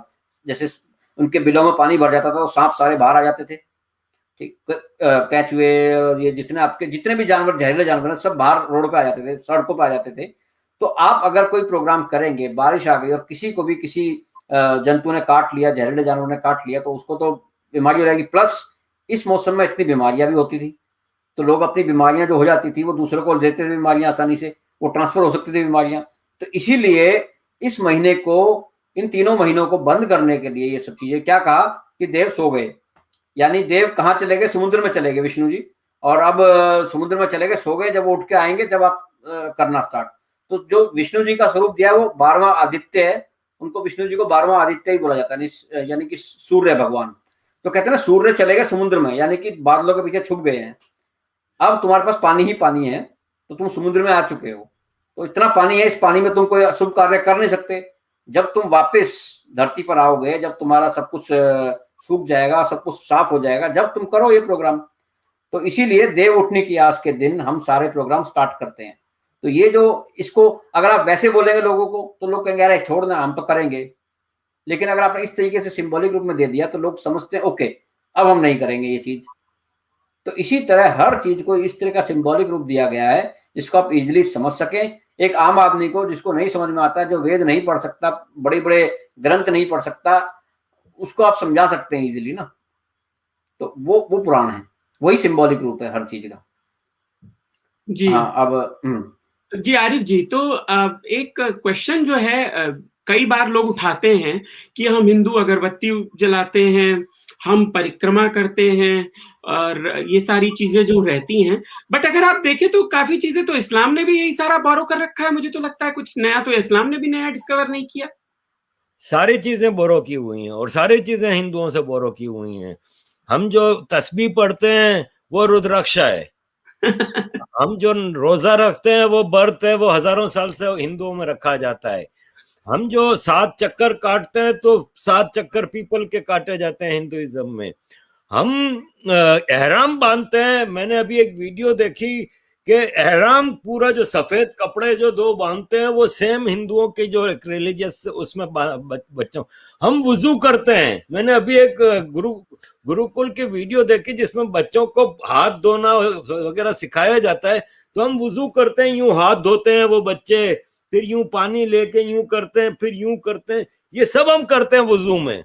हमारा वुजू भी ऐसा है। फिर हम पानी यूं करते हैं, फिर नाक में डालते हैं, फिर सर पे करते हैं, यूं करते हैं, कान के पीछे। मतलब 19-20 के फर्क से सब चीजें बोरो नहीं की गई, चोरी की गई हैं। बोरो करते तो आदमी क्या करता है कि मैं आपसे कोई चीज बोरो करता हूं तो आपका शुक्रगुजार होता हूं। यहाँ तो हम गालियां भी देते हैं और सारी चीजें बोरो की हुई हैं। हमारे मजारों पे जाएं आप तो वही बाहर से थाली लेंगे, उसमें मिठाई और चीजें रखी होंगी, उसमें फूल की पत्तियां रखी होंगी। वही आप मजार के अंदर जाएंगे, मुजावर को देंगे, वो उसमें से कुछ फूल उधर दे देगा, थोड़ा खाने की चीजें आपको वापस दे देगा। वो हम तबर्रुक, आप प्रसाद कहते हैं, हम तबर्रुक कहते हैं, तबर्रुक के तौर पे खाएंगे। मतलब मैंने नोट किया है कि एक एक चीज बोरोड है। सजदा करना, नमाज पढ़ना, हर चीज। कुछ चीजें चोरी की गई है उससे, पारसियों से, जरतश लोगों से। जैसे 5 वक्त वो भी नमाज पढ़ते हैं, हम 5 वक्त की नमाज। तो ये सब हजारों साल पुराना धर्म है हिंदू धर्म। ये इस्लाम तो अभी 1400 साल पहले आया है। हमारी हर चीज चोरी की हुई है, बोरोड नहीं है, चोरी की हुई है, डाका मारा है हमने। और फिर हम इन्हीं को गालियां भी देते हैं। हम कहते हैं कि नहीं ये जहन्नमी है, ये काफिर है। मैं कहता हूं कि अगर सनातन धर्म गलत है तो दुनिया में सब चीज गलत है। फिर दुनिया में कुछ भी सही नहीं है। फिर ये सनातन है जो कि बेसिक ह्यूमैनिटी का दरस देता है, बाकी कोई धर्म नहीं देता। बाकी हर धर्म में आपको मिलेगा डिस्क्रिमिनेशन कि हम अच्छे बाकी सब गलत। ये ओनली रिलीजन है, ओनली फिलोसॉफी है जो आपको बेसिक इंसानियत सिखाता है। और इंसानियत should be base of every religion, every philosophy, which is not. खाली सिर्फ सनातन में ये बेस है इंसानियत। तो मैं समझता हूं कि इस्लाम में जितनी चीजें लाई गई हैं वो सब चोरी की हुई हैं। हज करने जाते हैं आप, आपको एक एक रिचुअल में आपको शैतान पर कंकरियां मारी जाती हैं। शैतान की कहानी भी आप देखें ना तो हमें कुरान में बताया गया है कि अल्लाह ने उसको कहा, शैतान को, शैतान वो से फरिश्ता 40,000 साल अल्लाह की इबादत की। आपके यहाँ रावण के बारे में यही है कि शिव जी का सबसे बड़ा भक्त जी। अल्लाह ने कहा कि मैंने इंसान बनाया है आदम। शैतान को बोल, सब फरिश्तों को बोला सजदा करो। शैतान अहंकार में आ गया, उसने कहा नहीं मैं तो सजदा नहीं करूंगा। अल्लाह ने उसको शैतान बना दिया। वही कहानी रावण की है। अब मुझे कोई ये बता देगा शैतान की कहानी पुरानी है कि रावण की कहानी पुरानी है। तो बात दरअसल ये हर चीज वहां से चोरी की गई है और फिर धड़ल्ले से अपने आप को सच्चा साबित कर रहे हैं। अभी कालिदासी जी ने साफ अल्फाज में बताया कि जब खाना काबा को खाली किया नबी ने आके, मोहम्मद ने, वहां पे 360 बुत थे, लात मन्नात और कितने 360 बुत थे। 360 बुत थे। हाँ, ये बताएं कि वो मोहम्मद की 40वें साल की उम्र में इस्लाम आता है, 60 साल की 55 साल की उम्र में मक्का फतह करने आते हैं, तब वो बुत तोड़ते हैं। उस वक्त तक मोहम्मद के खानदान भी उसी बुतों की पूजा करते थे। जी जी। तो ये सारा नैरेटिव है, पूरा नैरेटिव है। वो 80%, 80% कट पेस्ट है बाइबल से। बाइबल जो है वो 80% कट पेस्ट है तौरेत से। तो भाई साहब इससे ज्यादा देखो, मैं ये जो आज का जो वोक कल्चर है, जिसे कहते हैं कैंसिल कल्चर भी कहा जाता है, जिसमें कैंसिल किया जाता है दूसरों को, वो अब्राहमिक कल्चर ही तो है एक तरीके से। पिछले को कैंसिल करो, जो आपको पसंद है उसको कैंसिल कर दो, कितनी तो झूठा है। तो आज अगर आप देख रहे होंगे हर जगह, इवन कनाडा की यूनिवर्सिटीज में, यूके की यूनिवर्सिटी में या और जगह पर, वहां पर ये चल रहा है कैंसिल कल्चर। जो आपके विचारों से नहीं मिलता उसको कैंसिल कर दो, और जो आपकी आप बातों से हमारे सही नहीं मिलता उसको कैंसिल कर दो। तो वही मुझे लगता है एक यही सवाल आता यही है, एक सवाल जुडाइज्म जो आता आया, है यहूदी कि यहूदी जो हमारे यहाँ पोर्क मना है, कि पोर्क खाना हराम है। तो कोई बताए कि हजरत नूह अलैहिस्सलाम जब कश्ती में, सब पूरी दुनिया में तूफान आया था, कश्ती में सारे जानवर रख रहे थे नोहाज आर्क में, तो पिग को क्यों रखा फिर? जब हराम था तो साले को मर जाने देते उधर ही। क्रिश्चियन वाइन पियेंगे, हम में आके वो हराम हो जाती है। तो अगर हराम है तो फिर वो इससे पहले अल्लाह ने क्यों हलाल रखी थी भाई? तो बड़ी एम्बिग्विटीज हैं, बड़े मसले हैं भाई, इसमें क्लियर कोई चीज नहीं है। क्योंकि आप मांगे तांगे की चीज में होंगे ना, तो एक मिसाल है, आपके पास पहनने को कपड़े नहीं तो आपने किसी से घाघरा ले लिया, किसी से कुर्ता ले लिया, किसी से दुपट्टा दूसरे रंग का ले लिया, तो मांगे तांगे की चीजों में यही होता है फिर। जी बिल्कुल सही कहा आपने आरिफ जी। कालिदासी जी, तो ये हमारे यहाँ जो कॉन्सेप्ट है द्वैत और अद्वैत का, और ये जो डिफरेंट डिविजन्स हैं जो लोगों ने बना दिए हैं, इसको आप कैसे देखती हैं? इस पे आपका क्या एक थॉट प्रोसेस है? जी, when it comes to Dvait and Advait, I would not be the right person to comment on this, because my path is very much of Devi Upasana, and I mean, it's a form that I worship, and my path is very different, and I associate with the Shakta Marg. So I mean, I am not that qualified to give a commentary on Dvait and Advait, but I would want to add in something. अभी जो आप लोग सब कोई चर्चा कर रहे थे, तो I mean, the Gyani, the upcoming Gyani inside of me wanted to say something and share something. So I want to share this with you all. कि ये जो हमारे यहाँ है कि we have got this different kinds of yuga, you know, सतयुगा, द्वापर, त्रेता, कलयुगा, फिर अब इसकी डेटिंग भी की जा रही है और बहुत सारी चीजें हैं. We get to know more about this through Puranas. But यहाँ पे एक चीज मैं शेयर करना चाहती हूँ कि Puranas if cannot just be solely taken in literary terms. आप सिर्फ literary terms में पुराना को नहीं समझ पाएंगे when it comes to understanding पुराण. अगर आप देखें तो ये चार जो युगा है, this चार युगा can be lived by an individual also. I mean, like, if you are really happy, I mean, if you are really peaceful, so I mean, you are experiencing Satyuga in your own mind, inside of you. So अगर हम literally अगर देखें तो चीजों को देखने का, there is a very diverse path to experience and understand things. So ये एक पॉइंट हो गया. The second thing is that कि जैसे कि हमारे 7 लोक अबव हैं और 7 लोक बिलो हैं, जैसे भूवर लोक एंड देन पाताल, ताला ताला and all of those Lucas that is mentioned in the Puranas. तो अगर आप वो भी देखें, तो अगर कॉन्शियसली देखें, if you are evolve, the more evolve you become, the more de-attached you become. The more de-attached you become, the less, you know, cacophony and nonsense is there in your life. The less nonsense and worries and cacophony in your life, you are more peaceful. So you are experiencing swarga within you. और अब इतना catastrophe है, jealousy है, hatred है, so you are steeping down in your awareness and thinking, so you are experiencing पाताला.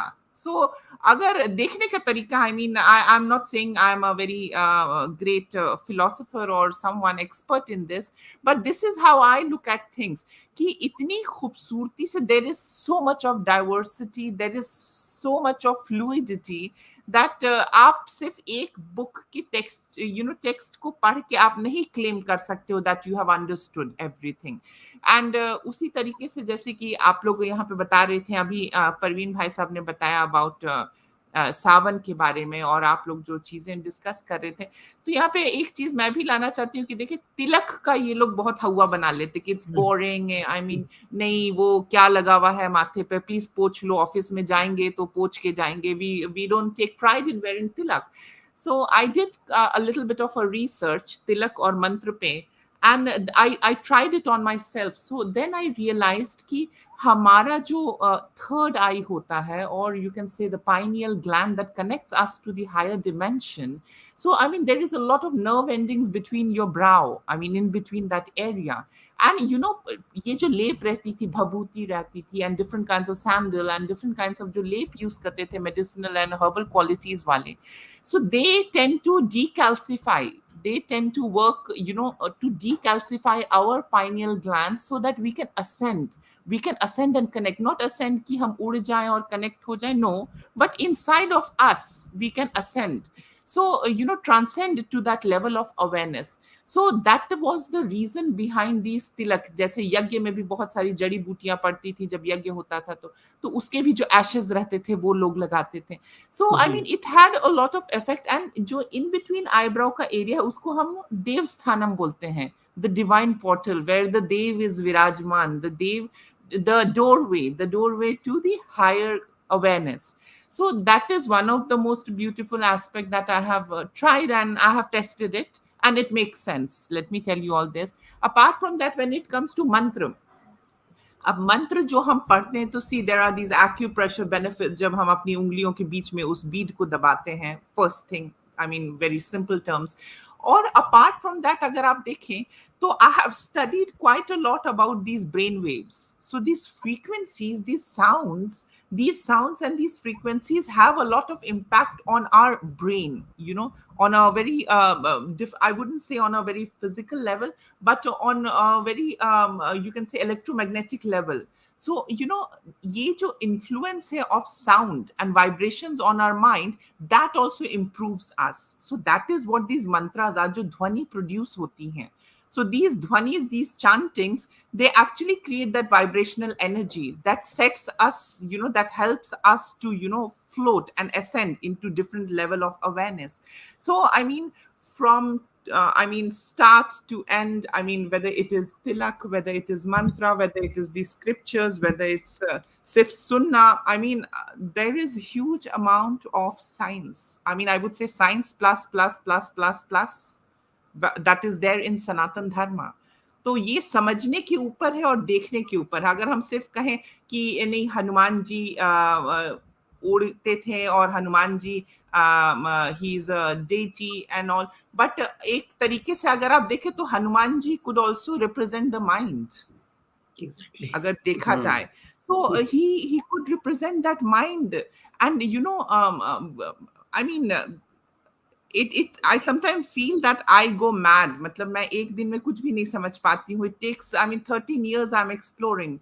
So yes, and सिर्फ कृष्ण जी को लोग अब अवतार के तौर पे देखते हैं. I mean in a lot of ways I see him as one of the most intelligent guru that walked on this planet. Yes. So Exactly. अब I don't want to hurt anyone's feeling, but I mean it's the way how you look at it. So कुछ close minded देखें. Actually problem ये हो गई है कि हमने उस भगवान को निकाल के मंदिर में रख दिया है और ताला लगा दिया है, whereas in the भगवान is विराजमान inside of us. We can connect to the divinity right sitting anywhere, whether I'm in Alaska, whether I'm in Kashmir, whether I'm in Pakistan, anyone can sit anywhere and connect to the divinity. And that is the beauty of Sanatan Dharma.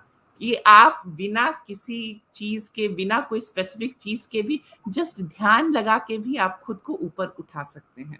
So yes, this is the beauty. आपने जो कहा kundalini, and kundalini of course I mean like it's an inner work. It's to work within. ये कोई ऊपर में नहीं है कि ओटी में हम लेटे और हमारे चक्रा को हम खोल रहे हैं और कोई ऑपरेशन करके हमारे चक्रा को खोला जा रहा है, ताला अनलॉक किया जा रहा है. नहीं, it is all by ourselves. The tool has been given to us. We can reach that level. Correct. It's a process Kalidasi ji, completely agree with you. और जो आपने बात बोली उसको चक्र ज्ञान से मैं जरा सा बता देता हूँ कि जी जी जी इसको हमसा चक्र कहते हैं। और आप इसीलिए देखिए कि सारी सनातनी हिंदू महिलाएं यहाँ पे एक बहुत बड़ी सी बिंदी लगाती हैं, और वो इस चक्र को प्रोटेक्ट करने के लिए लगाती हैं, जिस ग्लैंड के बारे में आपने बताया, जहां पे शिव जी की तीसरी आंख को भी बनाया जाता है। तो बड़ा ही साइंटिफिक है। बेसिकली हम इस चक्र को प्रोटेक्ट करना चाहते हैं, और इसी को डिफरेंट तरीका है कि चंदन घिसा लीजिए, चंदन क्या है, कूलेंट है, कूल करता है आपको, भस्म लगा लीजिए। और जो हमारे यहाँ जितनी भी किस्म की है जो है, अगरबत्ती हो गई, धूप हो गई, ये क्या है, एक अच्छी अरोमा क्रिएट करती है। तो मेन पर्पस तो इनर कनेक्शन का है ना, ध्यान का है, एक मेडिटेशन का है। जब आप उसको अचीव करना चाह रहे हैं तो आप अपने पास प्लेजेंट चीजों को ही तो जला के अपनी स्टेट ऑफ माइंड को प्लेजेंट रखना चाहेंगे ना कि आप रैप म्यूजिक लगा के ध्यान करना चाहेंगे। तो ये सिंपल सी चीजें थी जो हमारे ऋषि मुनियों ने समझी और सीखी, और धीरे धीरे धीरे हमको पास करते चले गए वो, कि आप इसको फॉलो करेंगे तो आपको और डीप ज्ञान मिलेगा। अब जो हमारे यहाँ बोलते हैं कि आपको अपना जो है जमीन पे बैठ के ध्यान करना चाहिए या इस तरीके से ध्यान करना चाहिए, उसके भी आज इतने डिफॉर्मेशन हो चुके हैं। कुछ लोग बता रहे हैं कि कैंडल की तरफ आप देखिए तो आपका ध्यान हो जाएगा, है ना। योग के भी कितने डिफॉर्मेशन हो गए। तो एक चीज जो हमें समझनी चाहिए वो ये भी है कि कोई भी साइंस एग्जिस्टिंग फॉर्मेट में आज से मिलियन ईयर्स बाद क्या सेम रहेगी? नहीं रहेगी, उसमें डिफॉर्मेशंस आ जाएंगे। आई थिंक हमें भी ये मान लेना चाहिए कि सनातन की प्योरिटी इसीलिए धीरे धीरे धीरे कम हो गई है, और उसकी जो उसमें डिफॉर्मेशन और उसमें बहुत मिक्सिंग आ गई है, कि क्योंकि हर किसी ने अपनी इंटरप्रिटेशंस उसमें डाल दी हैं, जो कि एक्चुअली अगर हम प्योरेस्ट साइंस पे रहें आज भी, जो हमारी एक्चुअल साइंस है, तो हमें ये सारे क्वेश्चंस के आंसर्स उसमें डायरेक्टली मिल जाते हैं, हमें कहीं जाने की जरूरत ही नहीं है। अब हमारी काफी ऑडियंस है जो क्वेश्चंस पूछना चाह रही है, और कुछ लोग तो जुड़ना भी चाह रहे हैं। मैं उन्नत चड्ढा जी हैं, इनको ऐड कर रहा हूं, और इनका कुछ सवाल है। उन्नत जी नमस्कार, बताइए आपका क्या सवाल है जी। सर मैं ये पूछना चाह रहा हूँ कि हम हिंदू को रिलीजन से क्यों कर रहे हैं रिलेट? हिंदू तो हम एक सिविलाइजेशन है, सनातन एक रिलीजन है, तो हम उसको एक क्यों जोड़ रहे हैं? हम उसको नहीं जोड़ना चाहिए। मी बीइंग अ हिंदू, मैं अपने आप को एथियस्ट बोल सकता हूँ, साथ में मैं अपने आप को हिंदू भी बोल सकता हूँ, क्योंकि ये हमारी सिविलाइजेशन है। सनातन एक धर्म है जिसको हम पूछते हैं, but being a Hindu it is my civilisation. मेरा यही सवाल है, और पता नहीं मैं ठीक हूँ या गलत हूँ, क्या हूँ। जी बताइए जी, आप कुछ बोलना चाहेंगे इन बात पे? मेरा तो इस मामले में नॉलेज बहुत कम है, मैं तो अभी सीखने के मरहले पे हूँ। आप इसके बारे में ज्यादा बेहतर बता सकेंगे। नहीं, मैं यही कहूंगा उन्नत जी को कि देखिए, हम नहीं मानते ऐसा। हिंदुइज्म वर्ड भी क्वाइंट ब्रिटिशर्स का है, बाय द वे। ये कहीं लिखा नहीं गया था, ये हम पे यूज किया, ये ब्रिटिशर्स ने एक टर्म यूज कर दिया, दीस पीपल आर थोपा गया हमारे ऊपर। थोपा गया, एग्जैक्टली थोपा गया। हमारे यहाँ तो हमेशा से सनातन धर्म ही वर्ड यूज किया गया है, और आज की डेट में आप आके देखिए तो लेफ्टिस्ट इकोसिस्टम और ये जितने भी हम इकोसिस्टम्स बोलते हैं, वर्ड्स यूज करते हैं, तो उसमें से बहुत से इकोसिस्टम्स अब ये वर्ड यूज करने लगे कि ये सनातन कहाँ है, इसकी तो कोई डेफिनेशन नहीं है, इसका विकिपीडिया पे कोई पेज नहीं है। तो अगर आप उस डेफिनेशन से चलेंगे तो हर चीज की डेफिनेशन विकिपीडिया पे तो और गूगल पे तो मिलेगी नहीं। लेकिन बैट क्या, मेन सनातन का वर्ड का मीनिंग क्या है? सदा से रहने वाला, हमेशा से जो है वही सनातन। हाँ, तो जो सृष्टि की, और जो कालिदासी जी ने बात कही थी युगास पे लेके, मैं उस पॉइंट पे लेके आना चाह रहा हूँ। उस कैलकुलेशन को भी आप गलत नहीं समझा सकते, मैं बताता हूँ क्यों। अगर आप उस कैलकुलेशन को एक्चुअली में करें, जो मैंने खुद की है और भी मेरे कई मित्रों ने किया है, आप देखेंगे उसकी एक्चुअल कैलकुलेशंस की, जो चतुर्युगा का जो दिन निकल के आता है एक्चुअल, वो 4.3 बिलियन निकल के आता है। अब 4.3 billion year is scientifically proven to be the age of the earth, ठीक है। और उसी को हम बोल देते हैं कि ब्रह्मा जी की एक दिन और एक रात। तो एक रात जब वो सोते हैं तो उस दिन तो उसमें पूरी सृष्टि चल जाती है, जब वो जगते हैं तो सृष्टि खत्म हो जाती है। तो अगर अर्थ की 4.3 बिलियन ईयर्स है, तो इसका मतलब एक प्लैनेट तो तबाह हो गया ना। और अभी तक तो यही हम ढूंढ पाए ना कि लाइफ अर्थ पे ही है, और कहीं तो हम लाइफ ढूंढ भी नहीं पाए। तो साइंस अभी इतनी कैपेबल भी नहीं हुई है कि साइंस हर चीज ढूंढ ले जाके। है ना। अभी भी मार्स पे 50 रोवर्स भेज चुके होंगे, 15 रोवर्स सॉरी भेज चुके हैं। हम ये ढूंढ रहे हैं कि पानी है, कुछ और कोई ऑर्गेनिज्म है वहां पे कि नहीं है। हम इससे ज्यादा भी जी नहीं बढ़ पाएंगे अभी। तो हम, और सनातन धर्म में आप देखिए तो आज से 10,000 साल पहले, 5,000 साल पहले नवग्रहों की स्थापना हो चुकी थी। नवग्रह के मंदिर हैं, नवग्रह के मंदिर हैं। और जी हमारे ऋषियों को कैसे पता था कि 9 प्लैनेट्स हैं? हम तो अभी भी डिबेट कर बिल्कुल रहे हैं कि प्लूटो एक प्लैनेट है, डॉर्फ प्लैनेट है, कि सोलर सिस्टम के अंदर आता भी है कि नहीं आता है। तो ये बहुत सी चीजें हैं जो हम पे थोपी गई हैं। और जो बिल्कुल बात कालिदासी जी ने कही, और जो मैं खुद महसूस करता हूँ एक योगी होने के नाते, योग करता हूँ, साधना करता हूँ, मेडिटेशन करता हूँ, कि सनातन को समझने का बेस्ट रास्ता आपके अंदर से ही जाता है। जितना आप ध्यान करेंगे, जितना आप मेडिटेट करेंगे, जितना आप सेल्फ डेल्व करेंगे, उतना ही आप इसको समझ पाएंगे। अगर आप सिर्फ किताबों से समझने का प्रयास करेंगे, या सिर्फ और सिर्फ एक पर्टिकुलर मार्ग पे चलने का प्रयास करेंगे, तो आप सीख तो जाएंगे, लेकिन आपका रास्ता बहुत लंबा हो जाएगा। जी मैं ये नहीं कहता कि आप नहीं सीखेंगे, आप सीखेंगे, बट आपका रास्ता लंबा हो जाएगा। क्योंकि सही बात। जी जी जी एक यूनिवर्सिटी के कोर्स की तरह है ये। आप किस लेवल पे शुरू कर रहे हैं, कक्षा 5 में है कि कक्षा 10 में है, अब आप ग्रेजुएशन तक कब पहुंचेंगे, ये आपकी आपकी अपनी कैपेबिलिटी पे है। बिल्कुल बिल्कुल बिल्कुल बिल्कुल सही सही कह रहे हैं। जी। तो और धन्यवाद। हमारे जी, बहुत बहुत धन्यवाद, आपने हमसे सवाल पूछा उन्नत जी। एक और सवाल हमारे पास आया था कि क्यों धवल व्यास जी हैं, वो पूछ रहे हैं कि क्या हम लोग जब बात करें तो पुराण नहीं कह सकते, इंस्टेड ऑफ पुरानास? ये सनातन धर्म से ज्यादा नजदीक होगा। प्रवीण जी, कुछ आप इस पे बोलना चाहेंगे धवल जी की बात पे? नहीं, बिल्कुल सही बोल रहे हैं आप। हमारा जो सही शब्द है वो पुराण है। पुराणास तो एक तरीके से आजकल हर जगह के आगे एक तो आ की मात्रा डाल दी, राम को रामा बना दिया, वेद को वेदा बना दिया, योग को योगा बना दिया, हर चीज में इसको इंग्लिशिफाई कर दिया गया। तो मैं बिल्कुल, ये क्वेश्चन नहीं है, एक तरीके से सजेशन है। मैं इस बात को सही मानता हूँ कि हमको पुराण कहना चाहिए, ना कि पुराणास। थैंक यू धवल भाई। आपको लिंक मैंने भेज दिया व्हाट्सएप पे भी, अगर आप ज्वाइन करना चाहो तो ज्वाइन कर सकते हैं। जी हाँ, तो इस डिस्कशन में एक और टॉपिक मैं जो डिस्कस करना चाहता हूँ, वो है कि हमारे जितने भी ये आज की डेट में जो साइंस ने चेंजेस कर दिए हैं हमारे कैलेंडर सिस्टम की वजह से, उसकी वजह से ये मानते हैं कि रामायण जो है 5,000 साल पहले हुई थी, और महाभारत तो 3,000 साल पहले हुई थी।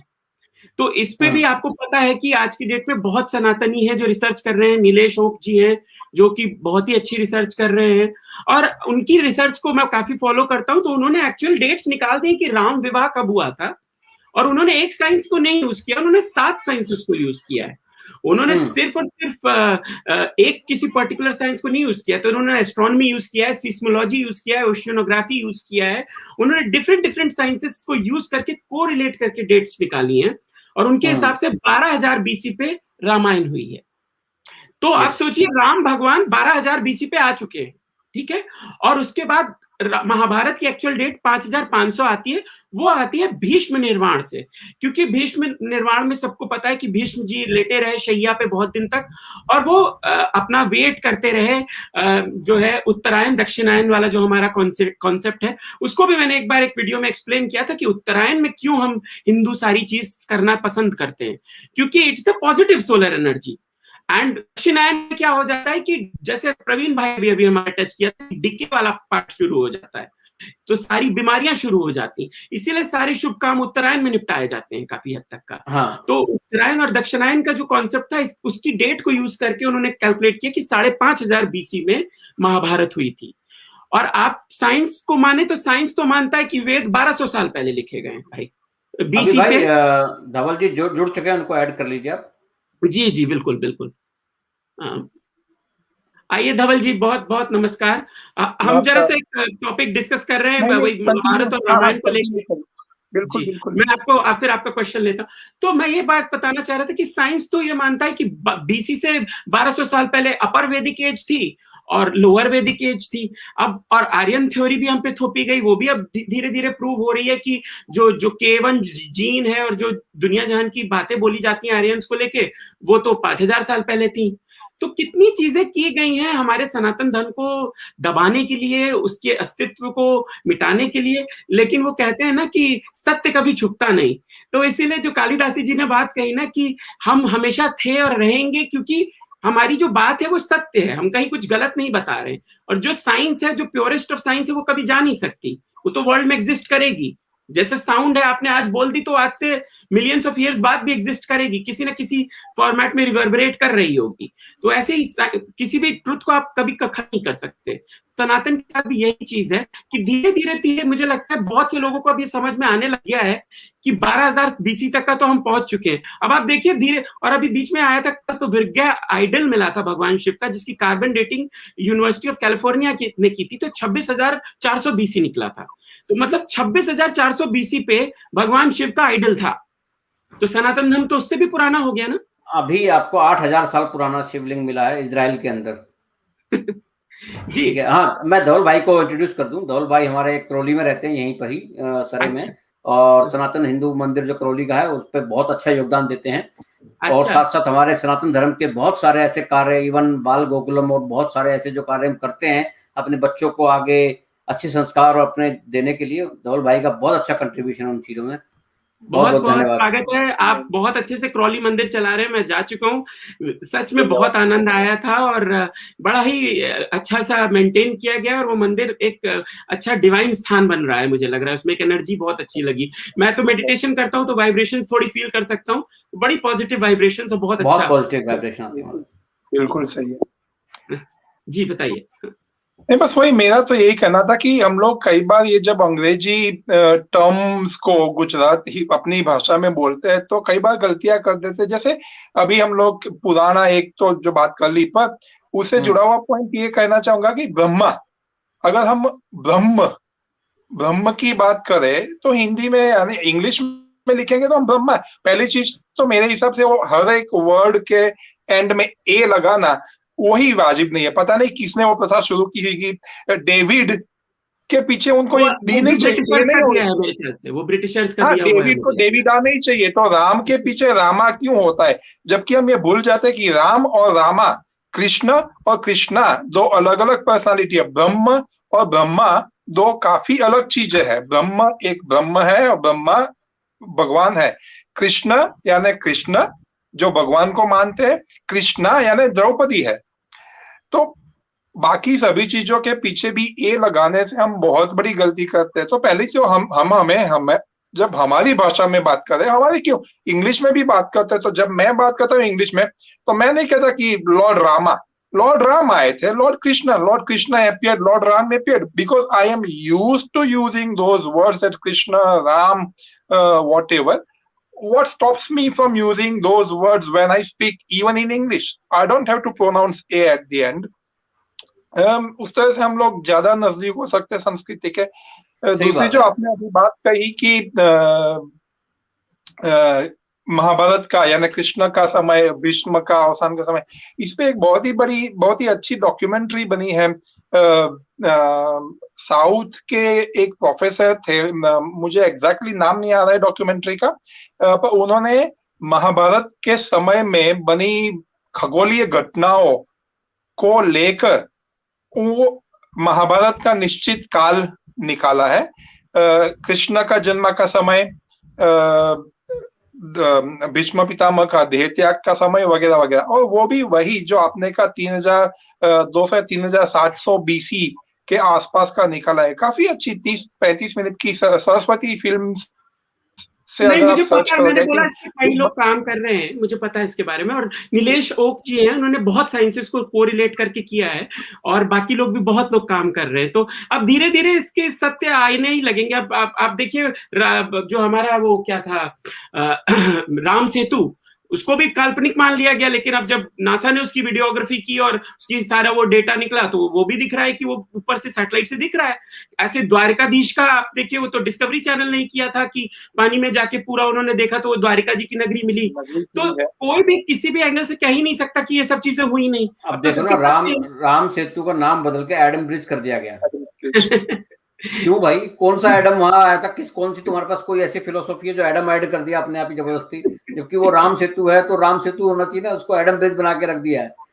तो मतलब एक तरीके से हमारी संस्कृति को मिटाने के चक्कर में ये लोग मतलब नाम बदलने में लगे हुए हैं। इवन मेडिटेशन को माइंडफुलनेस कर दिया गया, योग को योगा बना दिया गया, और पता नहीं कितनी चीजें नाम चेंज किए जा रहे हैं और अपनी चीजें घुसेड़े जा रहे हैं उसके अंदर, ताकि इनको हटाए। ये जो अच्छी चीजें हैं हिंदू धर्म की, सनातन धर्म की, इनको वहां से निकाल कर अपना नाम देकर अपने नाम से आगे बेचा जाए उस चीज को। जी बिल्कुल, यही प्रयास चल रहा है। हाँ, यही प्रयास चल रहा है, बट बहुत बढ़िया। और कोई भाई जुड़े हैं अभी?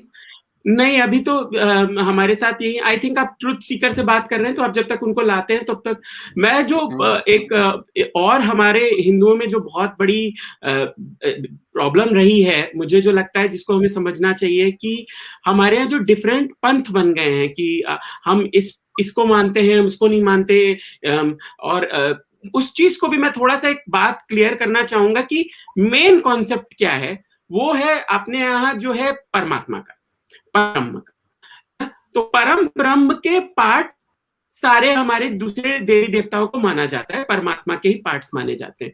तो अगर आप देखें तो यूनिफिकेशन उसी राह से पॉसिबल है, जो भी हमारे लिए यूनिफिकेशन पॉसिबल है कि सारे लोग सनातन पे ही रहें, और ये दूसरी फिलॉसफी से आप एक्सप्लोर जरूर कीजिए, बट ये मत कहिए कि मैं ये करूंगा, मैं वो नहीं करूंगा, क्योंकि उसी से जो है एक आप इंटरनल डिवाइड क्रिएट करते हैं। तो मेरा एक बहुत सिंपल सा मैसेज होगा कि आप किसी एक चीज को बिलीव करते हैं, बिल्कुल बिलीव कीजिए। जैसे आपकी 4 संतानें हैं, आपकी जरूर ऐसा होता है कि 1 या 2 बहुत ज्यादा प्रिय हो जाते हैं, लेकिन ऐसा नहीं होता कि आप बाकी संतानों को दूर कर देते हैं, राइट? तो वही एक एडॉप्शन हम हिंदुओं को रखना पड़ेगा अपने अंदर, कि हम अगर शक्ति पंथ के हैं, हम अगर शैवाइट हैं, हम अगर विष्णुवाइट हैं, तो हम दूसरे को घृणा की दृष्टि से ना देखें, ना कि हम ये कहें कि हम इनके मंदिर में जाएंगे, हम उसके मंदिर में नहीं जाएंगे। ये सब चीजें भी हम हिंदुओं को अपने आचरण में लाना चाहिए, थोड़ा सा चेंज एक थॉट प्रोसेस में लाना चाहिए, जिससे कि हमारे अंदर की यूनिटी बढ़ेगी, हमारे अंदर की बातें जो है, जो हमारे अंदर की छोटे मोटे जो डिविजन्स हैं, ये खत्म होंगे।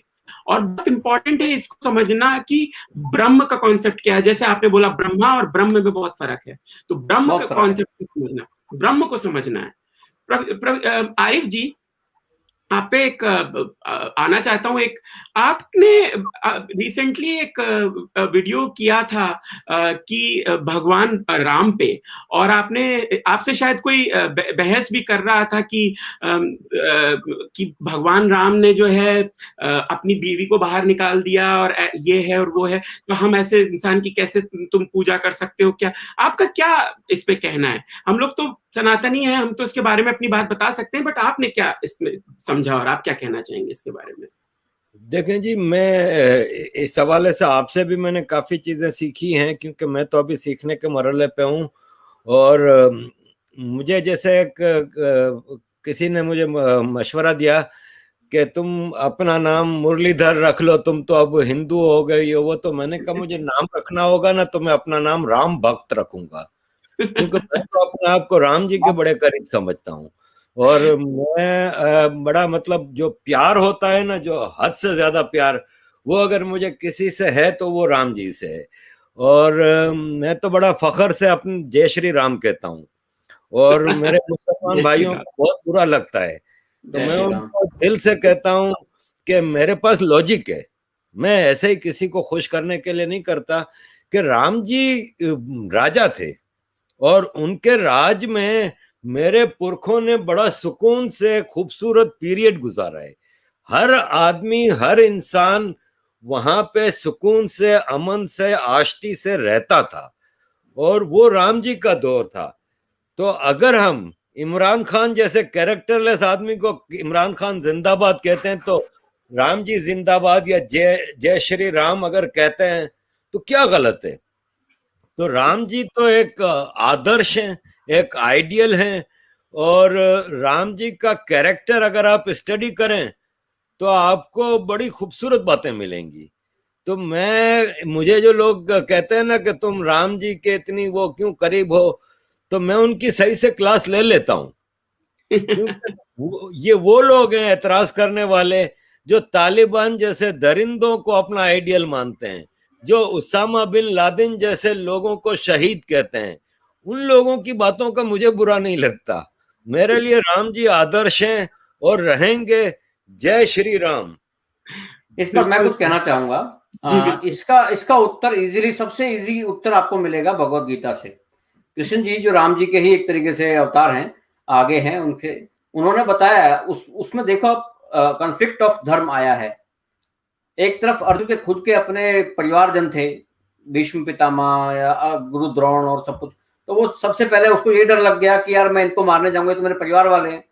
तो उसको कृष्ण जी ने क्या बोला कि पहले तेरा तू क्षत्रिय है, तू समाज का छत्र बनने वाला है, तेरे को पूरे समाज को देखना पड़ेगा, तू अपने परिवार के प्रति आसक्त होकर ये समाज का धर्म नहीं छोड़ सकता, ठीक है, क्योंकि तू क्षत्रिय है। अगर तू नॉर्मल इंसान है तो तू अपना वो धर्म देख सकता है, लेकिन तू क्षत्रिय है, तेरा छत्र धर्म पहले तेरे सामने आएगा। वही राम का छात्र धर्म था कि वो राजा थे, उनको पहले अपने पूरे समाज को देखना पड़ेगा। वो अपने व्यक्तिगत धर्म के लिए, अपने व्यक्तिगत मोह के लिए पूरे समाज को नहीं गलत रास्ता दिखा सकते, ठीक है ना। और खुद सीता जी ने बोला, उनको भिजवाया मैसेज कि अगर मेरे कारण उनका जो छात्र धर्म है, उनका राज धर्म है, जो वो खराब हो रहा है, तो उन्हें बोलो कि मैं जंगल जाकर तपस्या करूंगी। तो खुद वो मैसेज भिजवाती हैं राम जी को, और खुद वो लक्ष्मण के थ्रू जाती हैं। राम जी, एक चीज देखो, अगर राम जी तो राजा थे, अगर वो चाहते तो सीता जैसी हजारों रानियां लेके आ जाते। सही। उन्होंने एक पत्नी का ही धर्म निभाया, उन्होंने दूसरी शादी नहीं की। इवन जो अश्वमेध यज्ञ किया है, उन्होंने सीता जी की सोने की मूर्ति रखकर उसके साथ पूजा की है।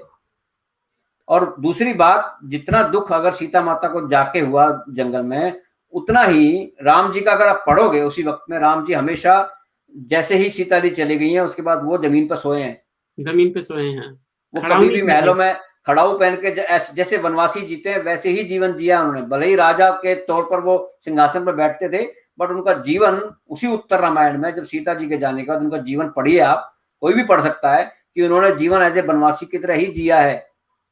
रहे महलों में, सिर्फ एक राजा बनकर रहे हैं, बट राजा बनकर भी वो एक सन्यासी बनकर जिए हैं। उनकी कहानी में लिखा हुआ है। जो ये बात बोलते हैं उनको पहले ये पढ़ना चाहिए। सिर्फ बोल देना कि अरे राम ने छोड़ दिया, ये कर दिया, वो कर दिया, पहले पढ़ो, समझो कि धर्म क्या है, धर्म का कॉन्फ्लिक्ट क्या है, और राम ने जो आदर्श छोड़े हैं उन आदर्श को समझो, तब समझ में आएगा कि राम ने किया क्या, राम क्यों पूज्य हैं। सही बात, बिल्कुल सही बात है प्रवीण जी। प्रवीण जी, राम जी के बारे में ये भी बता दूं कि राम जी एक आइडियल पुत्र थे। उन्होंने अपने बाप के हर हुक्म को माना, ओबेडिएंट थे, एक अच्छे भाई थे, एक अच्छे पति थे, एक अच्छे राजा थे, एक बहुत ही अच्छे इंसान थे। और हरदेश जी नमस्कार एंड थैंक यू। भाई ट्रुथ जी आ गए, उनको ऐड कर लीजिए। शायद किसको? ट्रुथ सीकर जी आ गए क्या स्टूडियो में?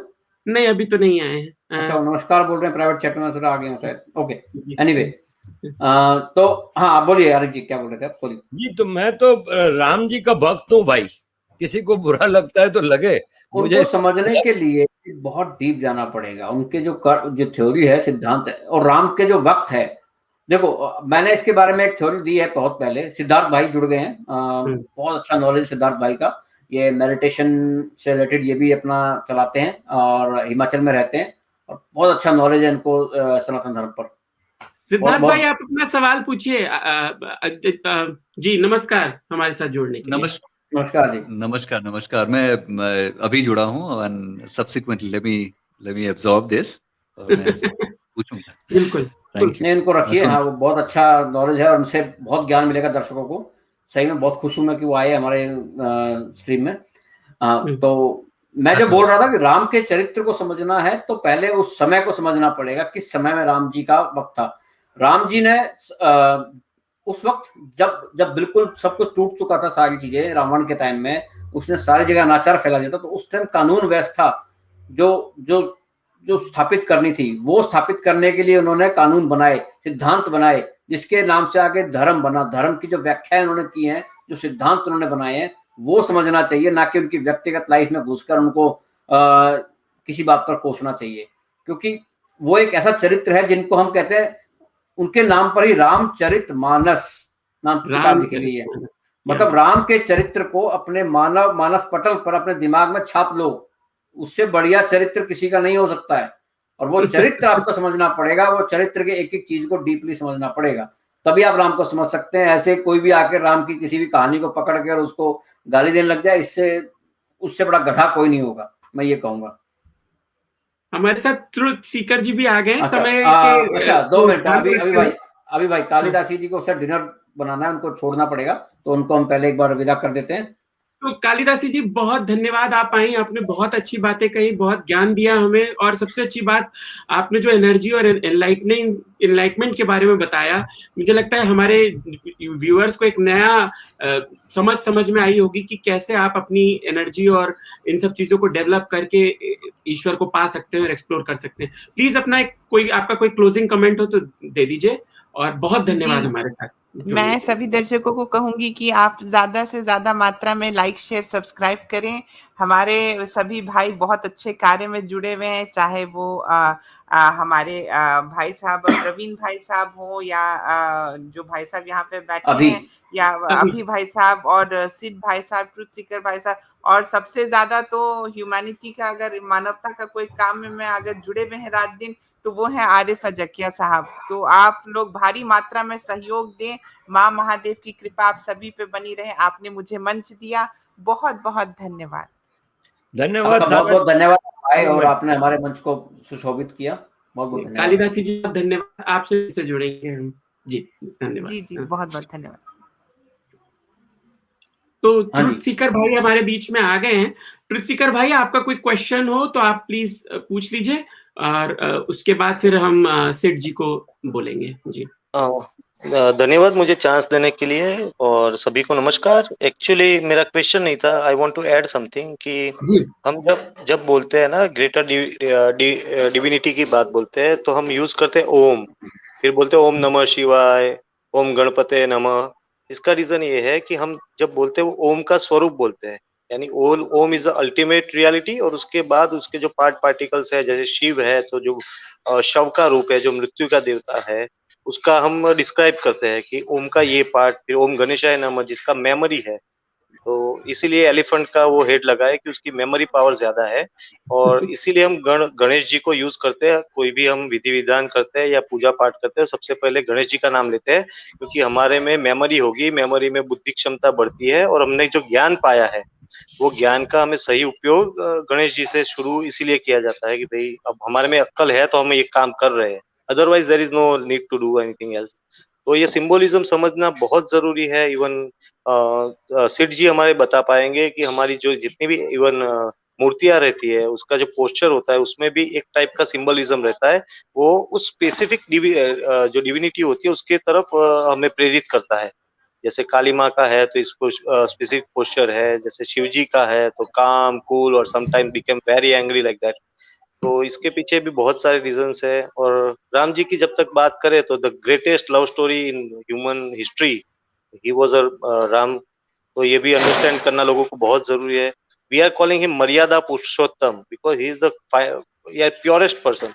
हम मर्यादा पुरुषोत्तम कृष्ण को नहीं बोलते, पर हम राम जी को बोलते हैं। उसका रीजन है he had a perfect life, यानी कि अगर किसी से हम कंपेयर नहीं कर सकते, अगर इनको लाइफ में कोई फड्डे भी निकालने होते तो सीता को क्यों छोड़ दिया। बट उसके लिए ठीक है, Uttara Ramayana, there are debates कि उत्तरा रामायण को कहाँ तक हम गिनते हैं नहीं गिनते हैं, लेकिन अगर उत्तरा रामायण को हम गिन के भी अगर सोचे तो what was bigger cause? Sita was a bigger cause, a person who like उसने लंका तक जाके अपनी पत्नी के लिए युद्ध किया, और उस समय के सबसे बड़े राजा को हरा के अपनी पत्नी को वापस लेके आया। She was a bigger cause. और या उनका जो राज्य था, तो राज्य के जो लोग थे उनके लिए उनका ज्यादा ध्यान होना चाहिए था। तो it's a debatable point, but yet he was the perfect man. यानी everyone want to be a Ram, but we can not. नर्क जो हम बोल रहे हैं भाई, राम जी के लिए ना मुझे लगता है जो सबसे बड़ी क्वालिटी चाहिए ना वो है पेशेंस, धैर्य। जब तक आपके अंदर धैर्य नहीं आ सकता आप राम बन ही नहीं सकते। धैर्य की जो परिभाषा उन्होंने दी है, जो कि किसी के साथ भी हो, चाहे अहिल्या का उद्धार हो या ताड़का का वो हो, हर चीज में राम जी ने अपना समय लिया, अपना एक प्रोसेस फॉलो किया। उन्होंने सब समझाने की कोशिश की कि भाई आप ऐसे कर लो, आप ठीक हो जाओगे। आपको मतलब वो एक चांस सबको देते हैं, और वो कभी भी तुरंत, जैसे कहते हैं ना, गुस्से में जाके एक्ट नहीं करते। तो भगवान राम की यही सबसे बड़ी क्वालिटी है जो हर इंसान को समझना चाहिए, चाहे वो किसी भी धर्म का फॉलोअर हो, कि धैर्य से काम में ही आपका भला है, और धैर्य से ही आपकी बुद्धि भी स्थिर रहती है। तो ये बहुत बड़ी टीचिंग्स हैं जो आपने बिल्कुल बहुत सही बात कही। बहुत अच्छा आपने ज्ञान शेयर किया। ट्रुथ सीकर, आपका असली नाम क्या है मैं जानना चाहूंगा? I can see truth seeker is your ji. नहीं, अभी यही रखिए। और हमारा भी एक चैनल है, if you don't mind, can I say about it? Yeah sure sure sure. Yes please please. देखिए सनातन का काम बहुत लोग कर रहे हैं, हम सब मिलके करेंगे तो सबका ज्यादा से ज्यादा लोग आएंगे, हमें कहीं भी। मैंने हमारा ग्रुप बड़ी है, उसी के चैनल पे बोल दिया तो बहुत बड़ा फड्डा हो गया था, तो better to ask, like I learn a lesson from. हम बहुत इस मामले में बहुत क्लियर है, हम सारे सनातनियों के साथ हैं। इनफैक्ट हमें सारे सनातनियों की भी जरूरत है जो आके हमारे साथ बात करें, डिस्कशंस करें। हमें ये बातें, ये ज्ञान सब तक पहुंचाना है, और ये एक सामूहिक कार्य तभी हो सकता है। जी, thanks a lot for showing your generosity.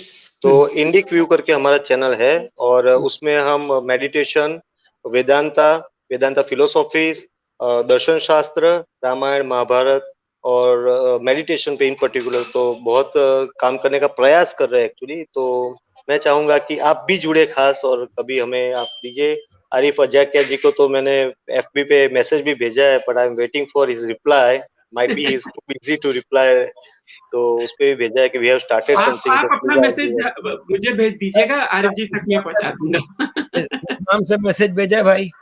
अब नाम तो नहीं बोलना ना, फड्डा है, मैं लिख दूंगा फिर से कि ये नाम से मैं बात कर रहा हूँ। नहीं कोई नहीं, आपने बता दिया। इंडिक व्यू चैनल है आरिफ जी इनका, और ये बहुत अच्छा काम कर रहे हैं सिड भाई, इंडिक व्यू। अच्छा, मैं अभी प्राइवेट में उनका लिंक भी शेयर कर देता हूँ, आप अगर जुड़ना चाहें तो वो बहुत अच्छा रहेगा। और सिड जी और ट्रुथ सीकर जी दोनों बहुत अच्छा काम कर रहे हैं उस पर, तो मैं चाहूंगा कि सभी उनसे जुड़े और जिनके ज्ञान का को जाने, और बहुत अच्छा इन्फॉर्मेशन दे रहे हैं, और सनातन की बहुत सेवा कर रहे हैं लोग। तो बहुत बहुत धन्यवाद। सिड जी, आप कुछ कहना चाहेंगे? जी, अब मैं थोड़ा सा क्वेश्चन अब मैं फ्रेम करना चाहूंगा। देखिए, सिंबल तो है एक ग्रोस रियलिटी का, जो है ना सिंबल। आरिफ भाई, आपको मैंने FB पे मैसेज भेज दिया है। ठीक है, मैं सेंड यू मैसेज। ओके जी भाई, thank you so much truth seeker ji, आप आए हमारे साथ, थैंक यू सो मच। हाँ जी, तो मैं बात कर रहा था सिंबल करूंगा। एक सेकंड, ये सीड का स्पेसिफिक सब्जेक्ट है, तो लेट हिम गो, और उसको is better experience in symbolism. तो मैं आपसे विदा लूंगा। धन्यवाद। अभी खाना भी बाकी है और टेबल पे सजा हुआ है, बना लो अभी आके खाने। नहीं बिल्कुल मैं समझ सकता हूँ, इंडिया में काफी लेट हो गया, मैं समझ सकता हूँ। Thank you so much. चलिए, धन्यवाद। नमस्ते। ओके जी, जनरलाइज ना करें, एक्सेप्शंस भी होते हैं। मैं खा लेता हूँ, 6 बजे खा लेता हूँ शाम को। जी, तो लेकिन हाँ, ये इंडिया में ज्यादातर लेट खाते हैं, ये बहुत ही ये अच्छी बात नहीं है। तो देखिए, सिंबल जो होता है, सिंबल तो एक ग्रोस एक तरीके से मैनिफेस्टेशन है of, basically it's pointing towards a subtle reality. और वो सटल रियलिटी जो हो सकती है, वो साइकोलॉजिकल होती है, या मेटाफिजिकल कह सकते हैं, या स्पिरिचुअल लेवल पे, है ना, जिसको कि सिंबल एक तरीके से it's a finger pointing towards the moon. तो ये बहुत ही सटल चीज है। और मैं आपसे, ये मेरा सवाल है आप सबसे, है ना, क्योंकि आप लोगों ने अनफॉर्चुनेटली मैं सुन नहीं पाया ज्यादा पहले की बात, लेकिन सवाल ये है कि मैं पिछले 10-15 दिनों में मुझे बहुत मौका मिला कि मैं कुछ जो देसी एथिस्टों के बारे में आपने सुना होगा, तो उनके चैनलों पे उनसे वार्तालाप करने का बहुत मौका मिला। तो उनका जो क्वेश्चन यही होता था कि व्हाट इज दिस। उनको सिंबल को वो they take it literally, and then that's why, और उस हिसाब से वो पूरे जो सनातन धर्म को वो रिजेक्ट करते हैं कि ये हनुमान जी कैसे उड़ सकते हैं, गणेश जी का सर कैसे कट सकता है, and if you are agnostic about it, then that means that you're dogmatic, and you have to basically reject the whole Sanatan. तो मेरा सवाल है, मैंने बोलो जी, तो मेरा सवाल ये है कि मैंने उनको समझाने की यही कोशिश की कि देखिए, हम लोग जो एग्जिस्ट करते हैं, डिफरेंट लेवल्स एग्जिस्ट करते हैं। एक तो ग्रोस लेवल पे ये हमारा फिजिकल बॉडी अन्नमय कोश है, बट हम लोगों का ये मन भी है, उसके अंदर प्राण भी है, और ultimately we are spirit, ultimately we are atma, we are something which is unmanifest, and which is something which is much more deeper than this. I mean, this is, so, and these kind of people just totally reject that, how do you even communicate? I mean, is it futile to communicate? Like that's the question I'm asking myself, कि क्या उनसे बात करना ही मुझे छोड़ देना चाहिए? Because ये मेरे लिए नया है. I'm sure आप लोग बहुत experience है, आरिफ जी और आप लोग, तो how do you deal with it? देखिए मैं अपना एक पर्सपेक्टिव दे देता हूँ. देखिए, एक होता है कि इंसान अज्ञानी है, राइट, और एक होता है इंसान मूर्ख है. तो जिसने ये तय कर लिया है कि उसे नहीं सीखना है, उसे तो आप कभी नहीं सिखा सकते. तो हमारे सनातन धर्म में भी इसके बड़े आपको उदाहरण मिल जाते हैं. पुराणों में कितनी बार जो है ऐसी कई कहानियां मिल जाती हैं हमें. जो मूर्ख था वो भगवान उसके सामने आए, उनको नहीं समझ पाया, राइट. तो हम तो इंसान हैं, हम तो सिर्फ सिंपल सी एक बात बताने की कोशिश कर रहे हैं जब लोग भगवान को नहीं पहचान पाए, क्योंकि वो मूर्ख है वो. और एक होता है ज्ञानी, जिसे नहीं पता है, जो नहीं पढ़ा है या नहीं उसे गुरुओं का आशीर्वाद मिला. क्योंकि देखिए, बहुत इंपॉर्टेंट होता है सनातन को समझने के लिए गुरु का होना, जो मैं मानता हूँ. मुझे लगता है कि अगर आपकी लाइफ में चाहे, और वो गुरु कोई भी हो सकता है, आपके पिता, आपके दादा, आपकी माँ, आपकी नानी, आपके दादा, कोई भी, या कोई और जिससे आप प्रभावित हुए. विवेकानंद जी भी परमहंस जी से प्रभावित हुए, परमहंस जी की और से प्रभावित हुए. हमेशा सनातन की एक वो रही है कि परंपरा की गुरु शिष्य परंपरा गुरुकुल में, तो वो बड़ा इंपॉर्टेंट फैक्टर रहा है. पॉइंट बीइंग कि अगर आप सीखना चाहते हैं तो आपके पास नहीं ज्ञान, तो आप पहुंच जाएंगे ज्ञान तक का, या ज्ञानी आप तक पहुंच जाएगा और आपको ज्ञान दे देगा. बट अगर आपने अपने मन में ताला लगा लिया है कि मुझे नहीं समझना है, क्योंकि आप इतनी बुरी तरीके से ब्रेन वॉश्ड हैं, या आप समझते हैं कि आप सुपर इंटेलिजेंट हैं इसलिए आपको कुछ समझने की जरूरत नहीं. दो ही तरीके के लोग होते हैं ना, या तो ब्रेन वॉश्ड होते हैं या फिर जो है सुपर इंटेलिजेंट मानते हैं. वो समझते हैं कि वो नेक्स्ट आइंस्टाइन है, उनको दुनिया ने खोजा नहीं है और वो कुछ नया करके जाएंगे. सॉरी, मैं थोड़ा भावुक हो जाता हूँ. नहीं, सही बात, बिल्कुल सही बात बोल रहे हैं आप. जिसने ये सोच लिया है कि मैं सब कुछ जानता हूँ, उसको क्या बता सकते हैं आप उसको कुछ नहीं सिखा सकते. जिसको हमारे धर्म में ये कहा जाता है कि वी आर द सीकर, हम जानना आए हैं, हमें जानना है चीजों को. हम चीजों को मॉक करने की बजाय उसको जानने की कोशिश करते हैं. अगर नहीं जान पाते तो ठीक है, ये हमारे लिए परलौकिक है, हम इसको नहीं समझ सकते. जो हम समझ सकते हैं उसको हम समझने की कोशिश करते हैं. लेकिन कुछ लोग ऐसे होते हैं जो सोचते हैं कि हम तो सब कुछ जानते हैं, हमें कोई मत पढ़ावा के. आप जाओगे उन्हें पढ़ाने, वो उल्टा आपको ही गाली गलौज करने लग जाएंगे. तो उनसे जाके बहस करना बेवकूफी है. मैं तो यही कहूंगा, उनको इग्नोर किया जाए और अपना ज्ञान जो हम दे सकते हैं लोगों को, जो ज्ञान चाहते हैं लेना, उन तक ज्ञान पहुंचाए. बस मैं तो यही कहना चाहता हूँ. आपकी बात में सेड एक बात कंफर्म कर दूं आपको. कलयुग चल रहा है, जिसे हम मानते हैं सारे सनातनी, कलयुग चल रहा है. हमें सीकर्स तक पहुंचना है. सीकर्स से ही एनलाइटमेंट क्रिएट होगा. ज्यादा से ज्यादा सीकर्स क्रिएट होंगे और उसी से ही दुनिया सुधरेगी. उसी से ही फिर से साइकिल के हिसाब से सतयुग आएगा. तो आप ज्ञान दीजिए, लेकिन उसे जो चाहता है, जिसने सोच लिया है कि नहीं चाहता है, उसको आप खुद एनालाइज कर सकते हैं और जज कर सकते हैं कि क्या ये एक ओपन माइंडेड पर्सन है कि नहीं है. अगर वो ओपन माइंडेड नहीं है तो उस पर व्यर्थ प्रयास ना करें, क्योंकि बहुत से और सीकर्स होंगे जिन पे आप प्रयास करेंगे तो उनका भला होगा. मेरी तो यही एडवाइस होगी. जिनका भला हो सकता है उनका भला करो, जो नहीं चाहते उसको छोड़ो.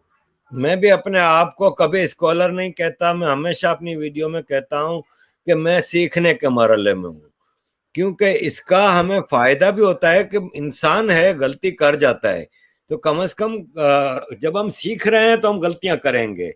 अगर हम अपने आप को सब कुछ ही मान लेंगे कि हमें सब कुछ आता है, हम तो बहुत बड़े स्कॉलर हैं, तो भाई यहाँ पे वो जो नॉम चॉम्स्की है, वो कहता है कि मैंने सारी जिंदगी सीखा है, लेकिन अभी भी मैं सीख रहा हूँ. मैं अभी भी 10-12 घंटे पढ़ता हूँ. तो कोई मतलब भगवान नहीं होते, हम सब इंसान होते हैं और हम सीकर्स हैं. जैसे कि अभी जी ने कहा, हमें सीखना है और यही एक अच्छी वो है. हमारे भी सिंपल सा एक रास्ता है कि हम सीख रहे हैं और वाकई हम सीख रहे हैं, क्योंकि भाई बहुत ज्ञान की जरूरत होती है. अभी जी से मैं पूछता हूं तो अभी जी भी कहते हैं कि मैं भाई कुछ भी नहीं हूं, मैं तो अभी बहुत कुछ सीखना बाकी है. तो यही तो अथाह है, अथाह. जितना सीखोगे ज्ञान अथाह है, और ये अपनी जर्नी है. सबको अपनी जर्नी करनी पड़ेगी पूरी, तभी आपको कुछ समझ में आएगा कि क्या. और हमेशा ज्ञान पॉजिटिव वे में सीखना चाहिए, नेगेटिव वे में नहीं। किसी का मजाक उड़ाने के लिए या किसी को कमतर आंकने, नीचा दिखाने के लिए अगर ज्ञान आप लोगे या किसी को बदनाम करने के लिए, तो वो ज्ञान की कोई वैल्यू नहीं है। ज्ञान को हमेशा दुनिया में पॉजिटिव और सदाचार फैलाने के लिए ही किया जाना चाहिए। कुछ लोग ज्ञान लेते हैं इसलिए कि उसको किसी तरह उसका गलत फायदा उठा के उससे पैसा कमाया जाए और उससे दुनिया में क्या कहते हैं ना, गलत चीजें पैदा की जाए। जैसा कि आजकल वामपंथी लोग कुछ कर रहे हैं, कुछ लोगों को मैं जानता हूँ, कुछ लोग अभी भाई भी जानते हैं, जो सिर्फ इसलिए ग्रंथ पढ़ रहे हैं कि उनमें से कमियां निकाल कर उसका किसी तरह लोग उसके बारे में गलत वो चीज फैलाई जाए और ताकि मेरा नाम हो जाए, मतलब बदनाम होने से ज्यादा नाम करना उनको। तो मैं ऐसे लोगों कमियां को भी वो बिल्कुल गलत ट्रांसलेशन कर रहे हैं वो लोग। हाँ, ऐसा वही नहीं है कि तो उसको सच में कमियां निकाल रहे हैं, वो तो मतलब तोड़ मरोड़ के, ओमिट करके और गलत मीनिंग निकाल के। सेठ भाई अभी ये आप कर रहे जिनकी बात कर रहे थे, उसने अभी एक मंत्र शेयर किए ऋग्वेद के 3 मंत्र। उस मंत्रों जी। को उसने इस तरीके से ट्रांसलेशन दिखाई है कि जिस तरीके से दूसरे ग्रंथों में काफिर को मारने के लिए जो दिखाई जाती है वो दिखाया है। लेकिन जब मैंने उसका असली मीनिंग जाके देखा ऋग्वेद में, तो मेरा सिर घूम गया। मैंने कहा इस जी। बंदे को, गधे को, कम से कम इसके कितने गुर्गे ऐसे चेले हैं जिनके पास उनका नॉलेज है, उनसे जाके पूछते रहे हिंदी में लिखा क्या है। उठा के शेर मार दिया और बोल दिया देखो ये तुम्हारे ग्रंथों में भी काफिर को मारने की सजा दी गई है। अरे भाई कम से कम जी। उसको ढंग से पढ़ ले, किसी से पूछ ले, कोई गुरु या कोई अपने शहर का गुरु पकड़ ले। बट वो यार जिसको गधे को हमेशा नेगेटिव ही दिखाना है, वो संस्कृत को हमारी संस्कृति से मिटा दिया गया, संस्कृत को। हाँ, तो वो भी बहुत बड़ा प्रॉब्लम है ना, बहुत बड़ा प्रॉब्लम। नहीं, मैं सोच रहा हूँ कि अब इस डिस्कशन को हम लोग वाइंड अप करते हैं। आरिफ जी बहुत धन्यवाद, आप आए। मुझे पता है कि आप अपने पर्सनल कार्यों में कितने व्यस्त थे, आपने मकान शिफ्ट किया है और आपने फिर भी हमें टाइम दिया। मैं बहुत बहुत आभारी हूँ आपका। और भाई आपसे बिल्कुल मिलेंगे, बात करेंगे। और ये आप ही का चैनल है, जब आप लोग का दिल करे आप बस एक इंफॉर्मेशन दीजिए, हम लोग लाइव हो जाएंगे और ऐसी ही बातें करते रहेंगे। और धीरे धीरे ऐसे ही हम और सनातनियों तक पहुंच सकते हैं। मुझे लगता है कि यही हमारा कार्य भी है, और जिसको भी सनातन में इंटरेस्ट होगा वो अपने आप हमारे पास आ जाएगा। तो बहुत धन्यवाद आप सबको। और कोई लास्ट क्वेश्चन पूछना चाह रहे हैं उन्नत साहब? जी, अच्छा, उन्नत चड्ढा जी। जी उन्नत चड्ढा जी आइए। बस सर मैं ये पूछना चाह रहा हूँ कि अभी रिसेंटली कालिदासी जी के चैनल पे भी डिस्कशन हुई है कि हिंदुओं को या सनातनियों को जो लोग गालियां देते हैं ट्विटर के ऊपर और डिफरेंट प्लेटफॉर्म पे, उनको कैसे रिस्पॉन्ड करा जाए, रिस्पॉन्ड कैसे किया जाए उनको? Best way is to ignore them. वो अपने डेथ खुद मर जाएंगे। मेरे मुंह में यही था जवाब। आरिफ जी मैं आपसे भी यही पूछना चाहता हूँ कि उनको कैसे आप मतलब कैसे उनको समझाया जाए कि आप गलत हैं? फ्रस्ट्रेटिंग हो जाता है। सच बोलें और सच बताएं, जैसे कि मैं बताता हूं। मुझे सबसे ज्यादा एतराज मिलता है कि तुम कैसे मुसलमान हो, तुम ये हो। तो मैं उनको सच बताता हूं। मैं कहता हूं कि भाई साहब ये देखें, आपने हिंदू धर्म से ये सारी चीजें ली हैं, इस्लाम की सारी चीजें आपने हिंदू धर्म से ली हैं, तो फिर आप हिंदू धर्म को गलत कैसे कह सकते हैं? फिर आप सनातन को गलत कैसे कह सकते हैं, जबकि सारे रिचुअल्स तो आपने वहां से लिए हैं। दूसरी बात मैं उनसे ये पूछता हूं कि ये कौन सा इस्लाम या धर्म है जो कि डिस्क्रिमिनेशन सिखाता है कि अगर आप मुसलमान हो तो आप अच्छे हो, चाहे आपका कैरेक्टर घटिया तरीन हो, लेकिन चूंकि आप सिर्फ कलमा पढ़ते हैं और मुसलमान हैं तो आप सही हैं। जबकि आपको हिंदुओं में या सनातनियों में जितना अपने एटमॉस्फेयर की, अपने ह्यूमैनिटी की केयर करने वाले लोग मिलेंगे, इतने तो कहीं नहीं मिलेंगे, किसी धर्म में नहीं मिलेंगे। तो मैं अगर कोई बहस करता है या मेरा कोई करीबी दोस्त जानने वाला मुझसे बहस करता है तो मैं उससे कहता हूं कि लड़ना नहीं। अगर लड़ना है तो भाई साहब जाओ अपने रास्ते पे, मैं अपने रास्ते पे। अगर बात करनी है तो आ जाओ, बैठ जाओ, या तो मुझे कन्विंस कर लो या तुम कन्विंस हो जाओ। तो एंड यही होता है कि वो भाग जाते हैं फिर। हाँ, वो भाग जाते हैं। सबसे बड़ी बात मूर्खों को पढ़ाना आसान नहीं है। क्या भैंस के आगे बीन बजाना आसान नहीं है। ठीक है, बीन कितनी बजा लो उसको समझ नहीं आने वाला। तो इसलिए उनको इग्नोर करो। जो सही में कुछ जानना चाहते हैं उनका भला करो, उनको अच्छी शिक्षाएं दो, अपने अच्छी चीजें अच्छे लोगों में बांटो जो सही में ज्ञान प्राप्त करना चाहते हैं। जो उनको ज्ञान प्राप्त करना ही नहीं, जो सोचते हैं हम ही ज्ञानी हैं, उनको क्या देखो ज्ञान देके क्या करोगे?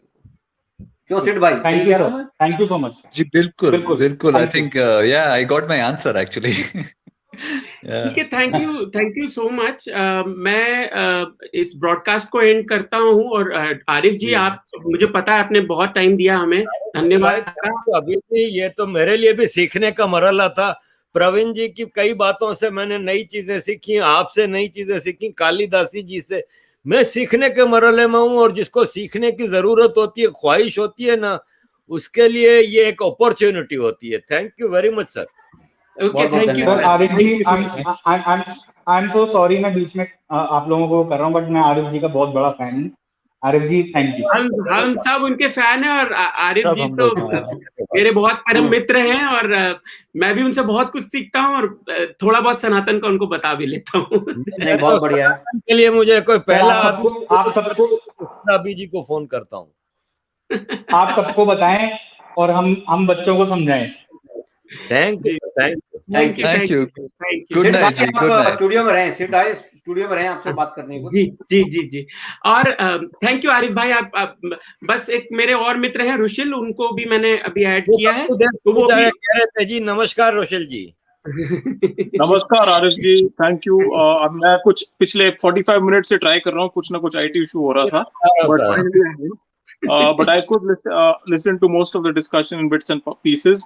मैं तब ज्वाइन किया जब राम जी के बारे में बात चर्चा हो रही थी, तो उसमें मैं बस एक पॉइंट ऐड करना चाहूंगा कि हाँ, कई बार लोग क्रिटिसाइज करते हैं कि राम जी ने सीता जी का त्याग किया वगैरह वगैरह, लेकिन मैं तब जब भी ऐसी कोई बात आती है, मैं बोलता हूँ कि देखो, कोई भी, चलो राम जी को अगर आप अवतार भी ना मानो, उनको एक पुरुषोत्तम, मर्यादा पुरुषोत्तम मानो, तो हर इंसान 10 on 10 तो नहीं होता ना, कोई ना कोई गलतियां करता है।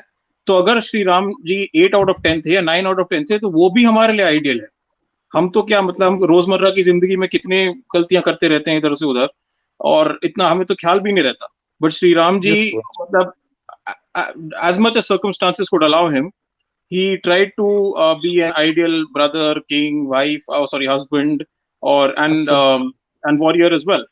तो उनके चरित्र, rather than finding flaws in, जैसे कहते हैं ना, चांद में दाग ढूंढ रहे हो, rather than finding flaws in somebody, why don't you try to adopt the best qualities of that person? So I think rather than finding flaws in shastras or in scriptures, we should just try to respect them for what they for the benefits that we can derive from them. बस ये मेरे thought है। नहीं, बहुत जी, thank you. बहुत बढ़िया आपने बताया। और रुशिल भी बहुत अच्छी रिसर्च करते हैं, उनका काफी वेदों और पुराणों पे काफी अच्छी रिसर्च है उनकी, और सिंपली सनातन के लिए बहुत काम करते हैं, तो बड़े अच्छे मित्र हैं मेरे।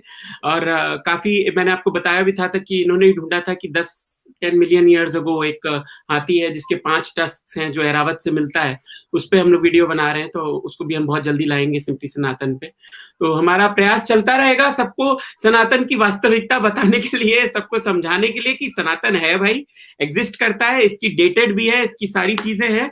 अब आप इसको कितना परसीव करना चाहते हैं और समझना चाहते हैं, वो मैं आप पे छोड़ता हूँ, क्योंकि हम तो आपको वही है ना, ज्ञान दे सकते हैं। आप परसीव करना चाहते हैं, सीखना चाहते हैं तो आप सीखेंगे, नहीं सीखना चाहते हैं तो फिर मैं बस अंत में यही कहना चाहूंगा, जितने भी लोग, हमारे भाई लोग सनातन की सेवा कर रहे हैं अलग अलग चैनल के थ्रू, उन्हें सभी से जुड़िए और सभी की हेल्प कीजिए, ताकि सनातन का जितना ज्ञान, जितने मुंह होंगे उतना ज्ञान बढ़ेगा, और सभी को हेल्प कीजिए, सहायता कीजिए, ताकि वो ज्ञान को ज्यादा ज्यादा प्रसार कर सके। धन्यवाद जी, बहुत बहुत धन्यवाद। चलिए मैं ये स्ट्रीम एंड करता हूँ। थैंक यू आरिफ जी, और कालिदासी जी जा चुकी हैं, लेकिन आप दोनों के आने से जो है आज हमारे प्लेटफॉर्म को बहुत बहुत आभार आपको, और सारे लोगों ने आपको सुना, और आपकी बातों को हम अपने जीवन में भी कोशिश करेंगे फॉलो करने की, जो आपने सीखा है सनातन से एज एन एक्सटर्नल पर्सन। हम भी कोशिश करेंगे कि हम भी सनातन से जितना सीखते रहें और सीखते रहें। कई बार चीज होती है कि आपकी अपनी चीज है तो आप उसकी वैल्यू कम कर देते हैं, तो वो भी गलती नहीं करनी है हम हिंदुओं को, कि हमारी अपनी चीज है, बचपन से हमें मिली है, तो उसमें अपना प्रयास करते रहना है। Self exploration, self learning, self improvement is always the key to success. तो धन्यवाद सभी का। सिंपली सनातन आपका प्लेटफॉर्म है सनातनियों के लिए, धन्यवाद। जरूर मिलते रहिए, जुड़ते रहिए, हम और ऐसी चर्चाएं लाते रहेंगे। धन्यवाद। Thank you. धन्यवाद, थैंक यू।